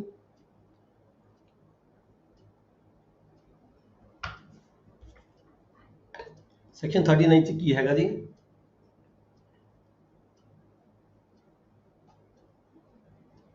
law as to summons, commissions and witnesses। law ਕੀ ਕਹਿੰਦਾ ਜੀ, ਜਦੋਂ ਕਿਸੇ ਨੂੰ ਅਸੀਂ ਸਮਨ ਕਰਨਾ ਹੈ ਜਾਂ ਕੋਈ ਕਮਿਸ਼ਨ ਨਿਯੁਕਤ ਕਰਨਾ ਹੈ ਤੇ ਜਾਂ ਫਿਰ ਕੋਈ ਵਿਟਨੈਸ ਨੂੰ ਅਸੀਂ ਬੁਲਾਉਣਾ ਹੈਗਾ ਕੋਰਟ ਦੇ ਵਿੱਚ, ਤਾਂ law ਕੀ ਕਹਿੰਦਾ ਹੈ, ਕਿਹੜੇ law ਦੇ ਤਹਿਤ ਤੁਸੀਂ ਬੁਲਾਉਂਦੇ ਹੈਗੇ ਹੋ। ਇਹਦੇ ਵਿੱਚ ਕਲੀਅਰ ਕੀਤਾ ਗਿਆ ਵੀ ਜਿਵੇਂ ਕਿ ਸਿਵਲ ਲਾਅ ਹੈਗਾ, ਸਿਵਲ ਕੋਰਟਸ ਦੇ ਕੋਲ ਅਥਾਰਟੀਜ਼ ਹੁੰਦੀਆਂ CPC ਦੇ ਤਹਿਤ, ਉਸੇ ਤਰੀਕੇ ਜਦੋਂ ਅਸੀਂ ਕਿਸੇ ਵਿਅਕਤੀ ਨੂੰ ਸਮਨ ਕਰਨੇ ਨੇ, ਠੀਕ ਹੈ, ਦੇਖੋ ਹਰ ਐਕਟ 'ਚ ਵੱਖਰੀ ਵੱਖਰੀ ਪ੍ਰੋਵੀਜ਼ਨ ਦਿੱਤੀ ਗਈ ਹੈ। ਲੈਂਡ ਰੈਵਨਿਊ ਐਕਟ ਦੇ ਵਿੱਚ ਹੈ ਤਾਂ ਸੈਕਸ਼ਨ 20 ਦਿੱਤੀ ਗਈ ਹੈ। ਜਿੱਥੇ ਵੀ ਕਿਤੇ ਕੋਈ ਪ੍ਰੋਵੀਜ਼ਨ ਨਹੀਂ ਦਿੱਤੀ ਗਈ ਤਾਂ ਜਿਹੜੀ ਸਿਵਲ ਪ੍ਰੋਸੀਜਰ ਕੋਡ ਲਾਗੂ ਹੋ ਜਾਂਦੀ ਹੈ। ਮਤਲਬ ਕਿ ਉਹਦੇ ਮੁਤਾਬਕ ਜਿਹੜਾ ਲਾਅ ਹੈਗਾ ਸਿਵਲ ਪ੍ਰੋਸੀਜਰ ਕੋਡ ਜਾਂ ਫਿਰ rules and orders of the high court, ਉਹਦੇ ਮੁਤਾਬਕ ਜਿਹੜੀਆਂ ਕਾਰਵਾਈਆਂ ਹੁੰਦੀਆਂ ਨੇ ਸਾਰੀਆਂ ਹੀ ਰੈਵਨਿਊ ਕੋਰਟਾਂ ਵੱਲੋਂ, ਸਿਵਲ ਕੋਰਟਾਂ ਵੱਲੋਂ ਕੀਤੀਆਂ ਜਾਂਦੀਆਂ ਨੇ। ਇੱਥੇ ਆ ਕੇ ਗੱਲ ਕੀਤੀ ਗਈ ਹੈ ਸਮਨਸ ਦੀ, ਜਿਹੜੇ ਸਮਨਸ ਨੇ ਜਾਂ ਤੁਸੀਂ ਕਿਸੇ ਨੂੰ ਕਮਿਸ਼ਨ ਨਿਯੁਕਤ ਕਰਨਾ ਹੈ, ਕਮਿਸ਼ਨ ਨਿਯੁਕਤ ਕਰਨ ਦੇ ਲਈ ਵੀ ਪ੍ਰੋਵੀਜ਼ਨ ਦਿੱਤੀਆਂ ਗਈਆਂ ਨੇ। ਇਹ ਨਹੀਂ ਹੈਗਾ ਮਰਜ਼ੀ ਦੇ ਨਾਲ ਅਸੀਂ ਕਿਹਨੂੰ ਕਮਿਸ਼ਨ ਨਿਯੁਕਤ ਕਰ ਦਈਏ, ਉਹਦੇ ਵੀ ਜਿਹੜਾ ਲਾਅ ਹੈਗਾ, ਲਾਅ ਦੇ ਮੁਤਾਬਕ ਇਹਨੂੰ ਕਮਿਸ਼ਨ ਨਿਯੁਕਤ ਕੀਤਾ ਜਾ ਸਕਦਾ ਹੈਗਾ, ਉਹਦੇ ਅਕੋਰਡਿੰਗ ਹੀ ਕਮਿਸ਼ਨ ਨਿਯੁਕਤ ਕੀਤਾ ਜਾ ਸਕਦਾ। ਜੇ ਕਿਸੇ ਵਿਅਕਤੀ ਨੂੰ ਸਮਨਿੰਗ ਕਰਨੀ ਹੈ ਤਾਂ ਸਮਨਿੰਗ ਦਾ ਜਿਹੜਾ ਪ੍ਰੋਸੈਸ ਹੈ, ਠੀਕ ਹੈ, ਸਮਨਿੰਗ 'ਚ ਕੀ ਦਰਸਾਇਆ ਜਾਵੇਗਾ, ਸਮਨ ਤੇ ਸਾਈਨ ਕੌਣ ਕਰੇਗਾ, ਸਮਨ ਕਿਹਦੇ ਨਾਂ ਤੇ ਜਾਏਗਾ, ਸਮਨ ਕਿਹੜੀ ਕੋਰਟ ਵੱਲੋਂ ਜਾ ਰਿਹਾ ਹੈਗਾ, ਕਿਹੜੀ ਡੇਟ ਫਿਕਸ ਕੀਤੀ ਗਈ ਹੈ, ਕਿਹੜਾ ਟਾਈਮ ਫਿਕਸ ਕੀਤਾ ਗਿਆ ਹੈ, ਕਿੱਥੇ ਆ ਕੇ ਵਿਅਕਤੀ ਨੇ ਪੇਸ਼ ਹੋਣਾ ਹੈਗਾ, ਠੀਕ ਹੈ, ਇਹ ਸਮਨਿੰਗ ਦਾ ਜਿਹੜਾ ਪ੍ਰੋਸੈਸ ਹੋਏਗਾ। ਇਸੇ ਤਰੀਕੇ ਜਿਹੜਾ ਕਮਿਸ਼ਨ ਹੈਗਾ, ਕਿਸੇ ਨੂੰ ਕਮਿਸ਼ਨ ਨਿਯੁਕਤ ਕਰਨਾ ਹੈ, ਕੋਈ ਵਕੀਲ ਕਮਿਸ਼ਨ ਹੋ ਸਕਦਾ ਹੈ ਜਾਂ ਸਬਆਰਡੀਨੇਟ ਆਫੀਸਰ ਨੂੰ ਤੁਸੀਂ ਕਮਿਸ਼ਨ ਨਿਯੁਕਤ ਕਰ ਸਕਦੇ ਹੋ। ਇਹ ਜਿਹੜੀਆਂ ਸਾਰੀਆਂ ਸਿਵਲ ਕੋਡ ਦੇ ਵਿੱਚ ਜਿਹੜੀਆਂ ਪ੍ਰੋਵੀਜ਼ਨ ਦੱਸੀਆਂ ਗਈਆਂ ਨੇ। ਇੱਦਾਂ ਜੇ ਕਿਸੇ ਵਿਅਕਤੀ ਨੂੰ ਤੁਸੀਂ ਐਜ ਏ ਵਿਟਨੈਸ ਆਪਣੇ ਆਫਿਸ ਦੇ ਵਿੱਚ ਬੁਲਾਉਣਾ ਹੈਗਾ ਉਸ ਵਿਟਨੈਸ ਨੂੰ ਬੁਲਾਉਣ ਦੇ ਲਈ, ਤਾਂ ਕੀ ਪ੍ਰੋਸੈਸ ਅਡਾਪਟ ਕੀਤਾ ਜਾਂਦਾ ਹੈ? ਪਹਿਲਾਂ ਤਾਂ ਉਸ ਵਿਟਨੈਸ ਨੂੰ ਬੁਲਾਉਣ ਦੇ ਲਈ ਜਿਹੜਾ ਖਰਚਾ ਹੁੰਦਾ ਹੈ ਉਹ ਕੰਸਰਨ ਪਰਸਨ ਜਿਹਨੇ ਉਸ ਵਿਟਨੈਸ ਨੂੰ ਭੁਗਤਾਨਾ ਹੁੰਦਾ, ਜਿਹਦੇ ਬਿਹਾਫ ਤੇ ਜਿਹੜਾ ਵਿਟਨੈਸ ਹੈ ਹਾਜ਼ਰ ਹੋਣਾ ਹੁੰਦਾ, ਉਸ ਕੰਸਰਨ ਪਰਸਨ ਤੋਂ ਜਿਹੜਾ ਖਰਚਾ ਹੈਗਾ ਉਹ ਭਰਵਾਇਆ ਜਾਂਦਾ ਹੈ। ਉਸ ਖਰਚਾ ਭਰਵਾਉਣ ਤੋਂ ਬਾਅਦ ਫਿਰ ਜਿਹੜਾ ਵਿਅਕਤੀ ਹੈਗਾ ਉਸ ਨੂੰ ਸਮਨ ਜਾਂਦਾ ਹੈ ਐਜ ਏ ਵਿਟਨੈਸ ਪ੍ਰੋਡਿਊਸ ਹੋਣ ਦੇ ਲਈ। ਸਮਾਂ ਡੇਟ ਨਿਯਤ ਕੀਤੀ ਜਾਂਦੀ ਹੈ ਤੇ ਉਸ ਦੇ ਅਕੋਰਡਿੰਗ ਹੀ ਉਸ ਪਾਰਟਿਕੂਲਰ ਵਿਅਕਤੀ ਨੇ ਸਮਨ ਭੇਜੇ ਜਾਂਦੇ ਨੇ ਐਜ ਏ ਵਿਟਨੈਸ ਹਾਜ਼ਰ ਹੋਣ ਦੇ ਲਈ। ਠੀਕ ਹੈ, ਉਹ ਹਾਜ਼ਰ ਹੁੰਦਾ ਤੁਹਾਡੀ ਕੋਰਟ ਦੇ ਵਿੱਚ, ਤੁਹਾਡੇ ਆਫਿਸ ਵਿੱਚ ਹਾਜ਼ਰ ਹੁੰਦਾ ਹੈ। ਤਦ ਉਸ ਤੋਂ ਬਾਅਦ ਜਿਹੜਾ ਉਹਦਾ ਖਰਚਾ ਭਰਾਇਆ ਹੁੰਦਾ ਹੈ ਉਹ ਉਸਨੂੰ ਉੱਥੋਂ ਰਸੀਦ ਲੈ ਕੇ ਉਸ ਨੂੰ ਦਿੱਤਾ ਜਾਂਦਾ ਹੈ। ਮਤਲਬ ਇਹਦੇ ਵਿੱਚ ਕਿਹਾ ਗਿਆ ਜਿਹੜਾ ਸਿਵਲ ਕੋਰਟਸ ਲਾ ਹੈਗਾ, ਸਿਵਲ ਕੋਰਟ ਦੇ ਲਾਅ ਦੇ ਅਕੋਰਡਿੰਗ ਇਹ ਜਿਹੜੀਆਂ ਪ੍ਰੋਵੀਜ਼ਨ ਨੇ ਸਾਰੀਆਂ ਅਸੀਂ ਅਡਾਪਟ ਕੀਤੀਆਂ ਜਾਂਦੀਆਂ ਨੇ। ਦੈਨ ਅਸੀਂ ਪੜਾਂਗੇ ਪਾਰਟ 8 ਆ ਗਿਆ ਜੀ, wills and adoption deeds. Wills ਉੱਪਰ ਤਾਂ ਅਸੀਂ ਡਾਕੂਮੈਂਟਸ ਦੀ ਰਜਿਸਟ੍ਰੇਸ਼ਨ ਦੀ ਗੱਲ ਕੀਤੀ ਸੀਗੀ, ਇੱਥੇ ਅਸੀਂ ਗੱਲ ਕਰ ਰਹੇ ਹਾਂ ਵਿਲਸ ਦੀ ਤੇ ਅਡਾਪਸ਼ਨ ਡੀਡਸ ਦੀ। ਵਿਲਸ ਤੇ ਅਡਾਪਸ਼ਨ ਡੀਡਸ, ਵਿਲਸ ਬਾਰੇ ਅਸੀਂ ਪਹਿਲਾਂ ਪੜ੍ਹ ਕੇ ਗਏ ਵੀ ਵਿਲਸ ਨੂੰ ਕਿਸੇ ਵੀ ਸਮੇਂ ਕਿਸੇ ਵੀ ਟਾਈਮ ਤੇ, ਉੱਥੇ ਕੋਈ 4 ਮਹੀਨੇ ਦੀ ਕੋਈ ਟਾਈਮ ਲਿਮਿਟ ਨਹੀਂ ਹੈਗੀ ਹੈ, ਕਿਸੇ ਵੀ ਸਮੇਂ ਤੇ ਜਦੋਂ ਵੀ ਵਿਲ ਕੋਈ ਕਿਸੇ ਵਿਅਕਤੀ ਨੇ ਟੈਸਟੇਟਰ ਜਿਹੜਾ ਕੋਈ ਵਿਲ ਲਿਖਦਾ ਉਹਨੂੰ ਆਪਾਂ ਟੈਸਟੇਟਰ ਕਹਿੰਦੇ ਆ। ਠੀਕ ਹੈ, ਵਿਲ ਲਿਖਣ ਵਾਲੇ ਵਿਅਕਤੀ ਨੇ, ਟੈਸਟੇਟਰ ਨੇ ਕਿਸੇ ਵੀ ਸਮੇਂ ਤੇ ਜਿਹੜੀ ਵਿਲ ਲਿਖੀ ਹੋਈ ਹੋ ਸਕਦੀ ਹੈ। ਕਿਸੇ ਵੀ ਸਮੇਂ ਤੇ ਕੋਈ ਵਿਅਕਤੀ ਜਿਹੜਾ ਬਿੱਲ ਨੂੰ ਰਜਿਸਟਰ ਕਰਾਉਣ ਦੇ ਲਈ ਜਾਂ ਬਿੱਲ ਨੂੰ ਰਜਿਸਟਰਾਰ ਦੇ ਆਫਿਸ 'ਚ ਡਿਪੋਜ਼ਿਟ ਕਰਾਉਣ ਦੇ ਲਈ ਕਿਸੇ ਵੀ ਸਮੇਂ ਤੇ ਪੇਸ਼ ਕਰ ਸਕਦਾ ਹੈਗਾ। ਠੀਕ ਹੈ, ਇੱਥੇ ਅਸੀਂ ਗੱਲ ਕਰ ਰਹੇ ਹਾਂ ਸੈਕਸ਼ਨ 39 ਦੇ ਵਿੱਚ, ਸੌਰੀ ਪਾਰਟ 8 ਦੇ ਵਿੱਚ ਬਿਲਸ ਤੇ ਅਡਾਪਸ਼ਨ ਡੀਡ ਦੀ।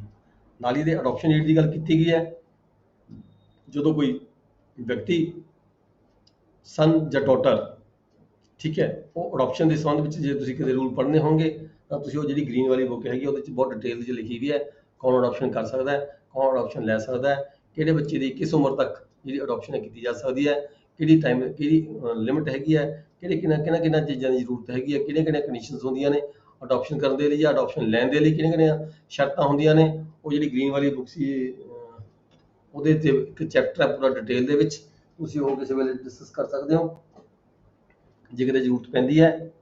ਠੀਕ ਹੈ, ਹੁਣ ਆਪਾਂ ਸੈਕਸ਼ਨ 40 ਦੀ ਗੱਲ ਕਰਾਂਗੇ ਇਹਦੇ ਵਿੱਚ, ਵਿਲਸ ਐਂਡ ਅਡਾਪਸ਼ਨ ਡੀਡਸ ਦੇ ਵਿੱਚ। Persons entitled to present wills and authorities to adopt. Adoption deed ਨੂੰ ਅਥਾਰਟੀਜ਼ ਟੂ ਅਡਾਪਟ ਕਿਹਾ ਗਿਆ ਹੈਗਾ। ਠੀਕ ਹੈ, ਪਰਸਨ ਕਿਹੜੇ ਹੋ ਸਕਦੇ ਨੇ, ਕਿਹੜੇ ਵਿਅਕਤੀ ਨੇ ਜਿਹੜੇ ਬਿੱਲ ਨੂੰ ਪੇਸ਼ ਕਰ ਸਕਦੇ ਨੇ ਤੇ ਕਿਹੜੇ ਵਿਅਕਤੀ ਨੇ ਜਿਹੜੇ ਅਡਾਪਸ਼ਨ ਡੀਡ ਨੂੰ ਪ੍ਰੈਜ਼ੈਂਟ ਕਰ ਸਕਦੇ ਨੇ ਕੰਸਰਨਡ ਆਫਿਸਰ ਦੀ ਆਫਿਸ ਦੇ ਵਿੱਚ। ਇੱਥੇ ਬਿੱਲ ਦੇਖੋ, ਪਹਿਲਾਂ ਆਪਾਂ ਬਿੱਲ ਦੀ ਗੱਲ ਕਰ ਲਈਏ, ਆਪਾਂ ਕਨਫਿਊਜ਼ ਨਾ ਹੋਈਏ ਦੋਨਾਂ ਚੀਜ਼ਾਂ ਦੇ ਵਿੱਚ। ਪਹਿਲਾਂ ਬਿੱਲ ਦੀ ਗੱਲ ਕਰ ਲਈਏ। ਬਿੱਲ ਲਿਖਣ ਵਾਲਾ ਵਿਅਕਤੀ ਜਿਹਨੇ ਕਿ ਟੈਸਟੇਟਰ, ਠੀਕ ਹੈ, ਜਿਹਨੇ ਬਿੱਲ ਬਣਾਈ ਹੈ ਕਿਸ ਦੇ ਹੱਕ 'ਚ ਬਣਾਈ ਹੈ ਉਹ ਵੱਖਰਾ ਇਸ਼ੂ ਹੈਗਾ। ਠੀਕ ਹੈ, ਜਿਸ ਵਿਅਕਤੀ ਨੇ ਕੋਈ ਬਿੱਲ ਲਿਖੀ ਹੈ ਉਹ ਵਿਅਕਤੀ ਖੁਦ ਜਾ ਕੇ ਕਿਸੇ ਵੀ ਸਮੇਂ ਤੇ ਜਿਹੜੀ ਬਿੱਲ ਰਜਿਸਟਰ ਕਰਾਉਣ ਦੇ ਲਈ ਸਬ ਰਜਿਸਟਰਾਰ ਦੇ ਆਫਿਸ ਦੇ ਵਿੱਚ ਪੇਸ਼ ਕਰ ਸਕਦਾ ਹੈ। ਠੀਕ ਹੈ, ਜਾਂ ਫਿਰ ਰਜਿਸਟਰਾਰ ਦੇ ਆਫਿਸ ਦੇ ਵਿੱਚ ਬਿੱਲ ਜਿਹੜੀ ਡਿਪੋਜ਼ਿਟ ਕਰਵਾ ਸਕਦਾ ਹੈ। ਸੈਕੰਡ, ਕੋਈ ਵਿਅਕਤੀ ਨੂੰ ਜੇ ਕੋਈ ਅਸਾਈਨ ਕਰਦਾ ਹੈ ਉਹ ਅਥਾਰਟੀ ਲੈਟਰ ਦਿੰਦਾ ਹੈਗਾ ਟੈਸਟੇਟਰ, ਔਰ ਆਫਟਰ ਹਿਸ ਡੈਥ ਜਾਂ ਉਹਦੀ ਡੈਥ ਤੋਂ ਬਾਅਦ ਉਹ ਵਿਅਕਤੀ ਜਿਹੜਾ ਉਹਦੇ ਬਿਹਾਫ ਤੇ ਕਲੇਮ ਕਰਦਾ ਹੈ। ਮੰਨ ਲਓ ਬਿੱਲ ਰਜਿਸਟਰਡ ਨਹੀਂ ਹੋਈ ਵੀ, ਬਿੱਲ ਬਣਾ ਕੇ ਕੋਈ ਬੰਦਾ ਰੱਖ ਗਿਆ, ਘਰ ਦੇ ਗਿਆ ਆਪਣੇ, ਠੀਕ ਹੈ, ਬੰਦੇ ਦੀ ਡੈਥ ਹੋ ਜਾਂਦੀ ਹੈ, ਤਾਂ ਉਸ ਤੋਂ ਬਾਅਦ ਉਹ ਵਿਅਕਤੀ ਜਿਸ ਦੇ ਹੱਕ ਦੇ ਵਿੱਚ ਬਿੱਲ ਹੋਈ ਵੀ ਹੈ ਉਹ ਵਿਅਕਤੀ ਜਾ ਕੇ ਸਬ ਰਜਿਸਟਰਾਰ ਦੇ ਆਫਿਸ ਦੇ ਵਿੱਚ ਜਿਹੜੀ ਰਜਿਸਟ੍ਰੇਸ਼ਨ ਹੈ ਕਰਾਉਣ ਦੇ ਲਈ ਡਾਕੂਮੈਂਟ ਸਬਮਿਟ ਕਰ ਸਕਦਾ ਹੈ। ਠੀਕ ਹੈ, ਦੈਨ ਆਪਾਂ ਗੱਲ ਕਰ ਲਈਏ ਅਡਾਪਸ਼ਨ ਡੀਡ ਦੀ ਗੱਲ ਕਰ ਲਈਏ, ਅਥਾਰਟੀਜ਼ ਟੂ ਅਡਾਪਟ।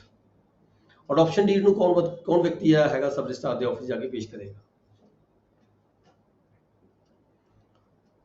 ਜਿਹੜਾ ਵਿਅਕਤੀ ਜਿਸਨੇ ਡੋਨਰ, ਜਿਸ ਵਿਅਕਤੀ ਨੇ ਜਿਹੜਾ ਅਡਾਪਸ਼ਨ ਬੱਚੇ ਨੂੰ ਕਿਸੇ ਨੂੰ, ਬੱਚਾ ਜਾਂ ਬੱਚੀ ਨੂੰ ਕਿਸੇ ਨੂੰ ਵੀ ਅਡਾਪਟ ਦੇਣਾ ਹੈ।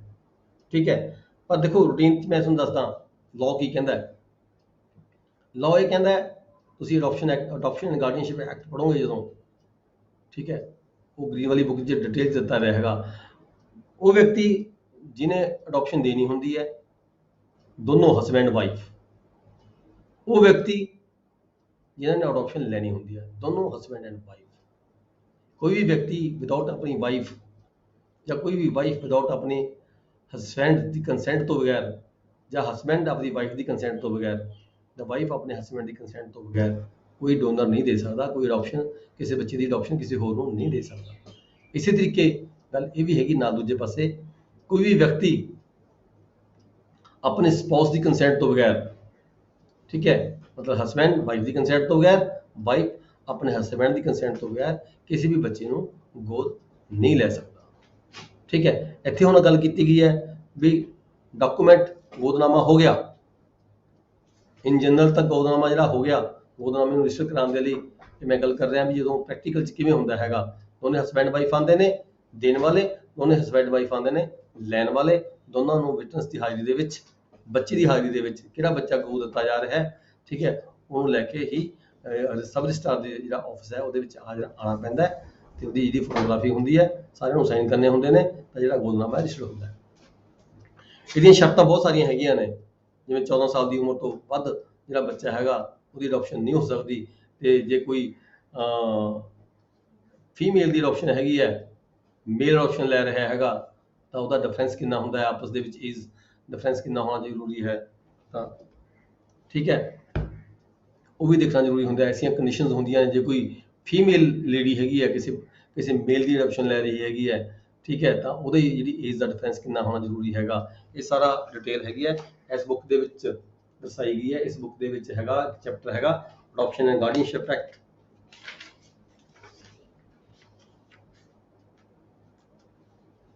ਗੋਦਨਾਮਾ ਭਾਗ 5। ਸਰ पेज नंबर कितना है सर? ਆ ਦੇਖੋ ਸਰ ਜਿਹੜੀ ਥੋੜੀ ਜਿਹੀ ਬੁੱਕ ਹੈ ਨਾਲ ਲਿਜਾ ਸਕਦੇ ਪੇਪਰ 'ਚ ਜੀ? पेज नंबर कितना है सर इसका जी? ਇਹਦਾ ਪੇਜ ਨੰਬਰ ਹੈਗਾ ਗੋਦਨਾਮਾ ਭਾਗ 5 267 ਤੋਂ ਸ਼ੁਰੂ ਹੋ ਜਾਂਦਾ ਹੈ। ਡਿਟੇਲ ਦੇ ਵਿੱਚ ਹੈ ਵੀ ਕਿੰਨੀ ਉਮਰ ਹੋਣੀ ਚਾਹੀਦੀ ਹੈ ਦੇਣ ਵਾਲੇ ਦੀ, ਕਿੰਨੀ ਉਮਰ ਲੈਣ ਵਾਲੇ ਦੀ, ਬੱਚੇ ਦੀ ਕਿੰਨੀ ਉਮਰ ਹੋਣੀ ਚਾਹੀਦੀ ਹੈ।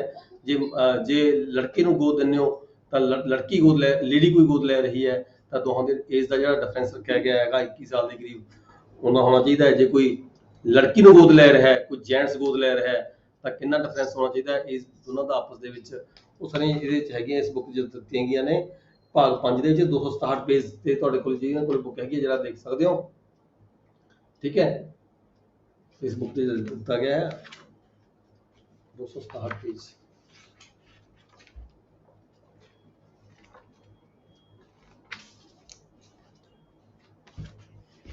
ਇਹ ਹੈਗਾ ਜੀ ਚੈਪਟਰ ਸਪੈਸ਼ਲ ਇਹਦੇ ਵਾਸਤੇ ਬਣਿਆ ਹੋਇਆ,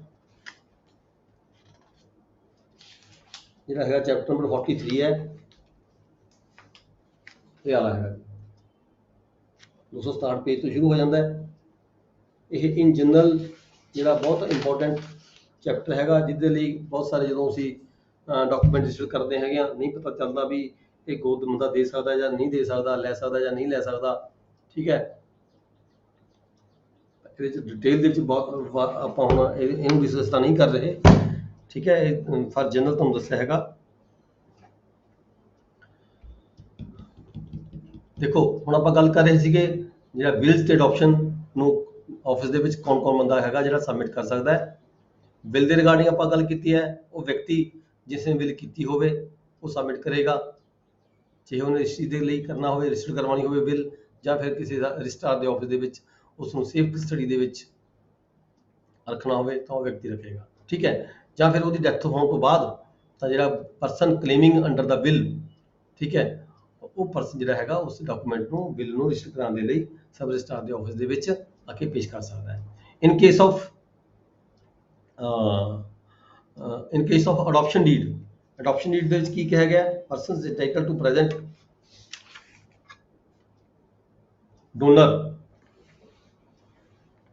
ਡੋਨਰ ਮਤਲਬ ਜਿਹਨੇ ਉਹ ਜਿਹੜਾ ਬੱਚਾ ਗੋਦ ਦਿੱਤਾ ਹੋਵੇ, ਠੀਕ ਹੈ, ਔਰ ਆਫਟਰ ਹਿਸ ਡੈਥ ਦਾ ਡੋਨੀ ਜਿਹਨੇ ਬੱਚਾ ਗੋਦ ਲਿਆ ਹੋਵੇ। ਪਹਿਲਾਂ ਤਾਂ ਡੋਨਰ ਨੂੰ ਕਿਹਾ ਗਿਆ ਵੀ ਡੋਨਰ ਸਬਮਿਟ ਕਰੇਗਾ ਅਡਾਪਸ਼ਨ ਡੀਡ, ਜੇ ਉਹਦੀ ਡੈਥ ਹੋ ਜਾਵੇ ਕਿਸੇ ਕਾਰਨ, ਅਡਾਪਸ਼ਨ ਉਹਨੇ ਪਹਿਲਾਂ ਕਰ ਲਈ ਹੋਵੇ, ਠੀਕ ਹੈ, ਉਹਦੀ ਡੈਥ ਹੋ ਗਈ ਹੋਵੇ ਤਾਂ ਜਿਹੜਾ ਡੋਨੀ ਹੈਗਾ ਉਹ ਜਿਹੜਾ ਅਡਾਪਸ਼ਨ ਡੀਡ ਹੈਗੀ ਆ ਉਹ ਪੇਸ਼ ਕਰੇਗਾ of any authority to adopt or the ਅਡਾਪਟਿਵ ਸਨ, ਜਾਂ ਫਿਰ ਕੀ ਹੈਗਾ ਜਿਹੜਾ ਸਨ ਅਡਾਪਟ ਕੀਤਾ ਗਿਆ ਤੇ ਇਕੱਲਾ ਸਨ ਵਰਡ ਯੂਜ਼ ਕੀਤਾ ਹੈਗਾ, ਮੇਬੀ ਇੱਥੇ ਜਿਹੜਾ ਸਨ ਹੈ ਜਾਂ ਡਾਟਰ ਹੋ ਸਕਦੀ ਹੈ, ਇਹ ਮੈਨੂੰ ਨਹੀਂ ਪਤਾ ਕਿਉਂ ਇਹਨਾਂ ਨੇ ਇਕੱਲਾ ਸਨ ਦਾ ਵਰਡ ਯੂਜ਼ ਕੀਤਾ ਹੈਗਾ। ਜੀ ਡਾਟਰ ਵੀ ਤਾਂ ਅਡੋਪਸ਼ਨ ਹੋ ਸਕਦੀ ਹੈ। ਕੋਈ ਵੀ ਜਿਹੜਾ ਬੱਚਾ ਹੈਗਾ ਅਡੋਪਟ ਕੀਤਾ ਗਿਆ ਹੈਗਾ ਜਾਂ ਫਿਰ ਉਹ ਵੀ ਹੈਗਾ ਡਾਕੂਮੈਂਟ ਨੂੰ ਰਜਿਸਟਰ ਕਰਾਉਣ ਦੇ ਲਈ ਸਬ ਰਜਿਸਟਰਾਰ ਦੇ ਜਿਹੜਾ ਆਫਿਸ ਹੈ ਉਹਦੇ ਵਿੱਚ ਪੇਸ਼ ਕਰ ਸਕਦਾ ਹੈ। ਨੈਕਸਟ ਅਸੀਂ ਪੜਾਂਗੇ ਸੈਕਸ਼ਨ 41 ਚ ਕੀ ਹੈ, registration of bills and authorities to adopt. ਆਪਾਂ ਗੱਲ ਕਰੀ ਸੀਗੀ ਵੀ ਜਿਹੜੀ ਬਿੱਲ ਹੈਗੀ ਆ ਉਹਦੀ ਰਜਿਸਟ੍ਰੇਸ਼ਨ ਕਿਸ ਸਮੇਂ ਲਈ ਹੋ ਸਕਦੀ ਹੈ। ਉਹ ਕਿਸੇ ਵੀ ਸਮੇਂ ਤੇ ਜਿਹੜੀ ਰਜਿਸਟ੍ਰੇਸ਼ਨ ਬਿੱਲ ਹੈਗੀ ਹੈ ਉਹ ਸਬ ਰਜਿਸਟਰਾਰ ਦੇ ਆਫਿਸ ਦੇ ਵਿੱਚ ਇਸ ਮਕਸਦ ਲਈ ਪੇਸ਼ ਕੀਤੀ ਜਾ ਸਕਦੀ ਹੈ। A bill or an authority to adopt in the same manner as any other document, ਜਿਵੇਂ ਉਹ ਡਾਕੂਮੈਂਟ ਪੇਸ਼ ਕੀਤੇ ਜਾਂਦੇ ਨੇ ਉਸੇ ਤਰੀਕੇ ਦੇ ਨਾਲ ਜਿਹੜੀ ਰਜਿਸਟ੍ਰੇਸ਼ਨ ਇਹਦੀ ਹੁੰਦੀ ਹੈ ਉਹ ਵੀ ਕੀਤੀ ਜਾਂਦੀ ਹੈ। Person entitled to present, registering officer ਨੇ ਕੀ ਸੈਟੀਸਫਾਈ ਹੋਣਾ ਹੁੰਦਾ ਹੈ ਵੀ ਕੀ number A, bill or authority was executed by the protestator or donor। Satisfy ਕੀ ਹੋਣਾ ਹੈ जो डॉक्यूमेंट रजिस्टर करना है, जब बिल रजिस्टर करनी है ਜਾਂ ਅਡਾਪਸ਼ਨ ਡੀਡ ਰਜਿਸਟਰ ਕਰਨੀ ਹੈ ਤਾਂ ਮੇਨ ਤਾਂ ਇਹੀ ਦੇਖਿਆ ਜਾਏਗਾ ਕਿ ਬਾਕੀ ਜਿਹੜੇ ਸਾਈਨ ਹੈਗੇ ਇਸ ਵਿਅਕਤੀ ਨੇ ਕੀਤੇ ਗਏ ਨੇ, ਜਿਸ ਵਿਅਕਤੀ ਨੇ ਇਹ ਬਿੱਲ ਕੀਤੀ ਹੈ ਜਾਂ ਜਿਸ ਵਿਅਕਤੀ ਨੇ ਇਹ ਜਿਹੜੀ ਅਡਾਪਸ਼ਨ ਡੀਡ ਕੀਤੀ ਹੈ ਇਹਦੇ ਸਾਈਨ ਕੀਤੇ ਹੋਏ ਜਾਂ ਨਹੀਂ ਕੀਤੇ ਹੋਏ, ਇਸ ਗੱਲ ਦੀ ਜਿਹੜੀ ਤਸੱਲੀ ਹੈ ਸਬ ਰਜਿਸਟਰਾਰ ਵੱਲੋਂ ਕੀਤੀ ਜਾਂਦੀ ਹੈ।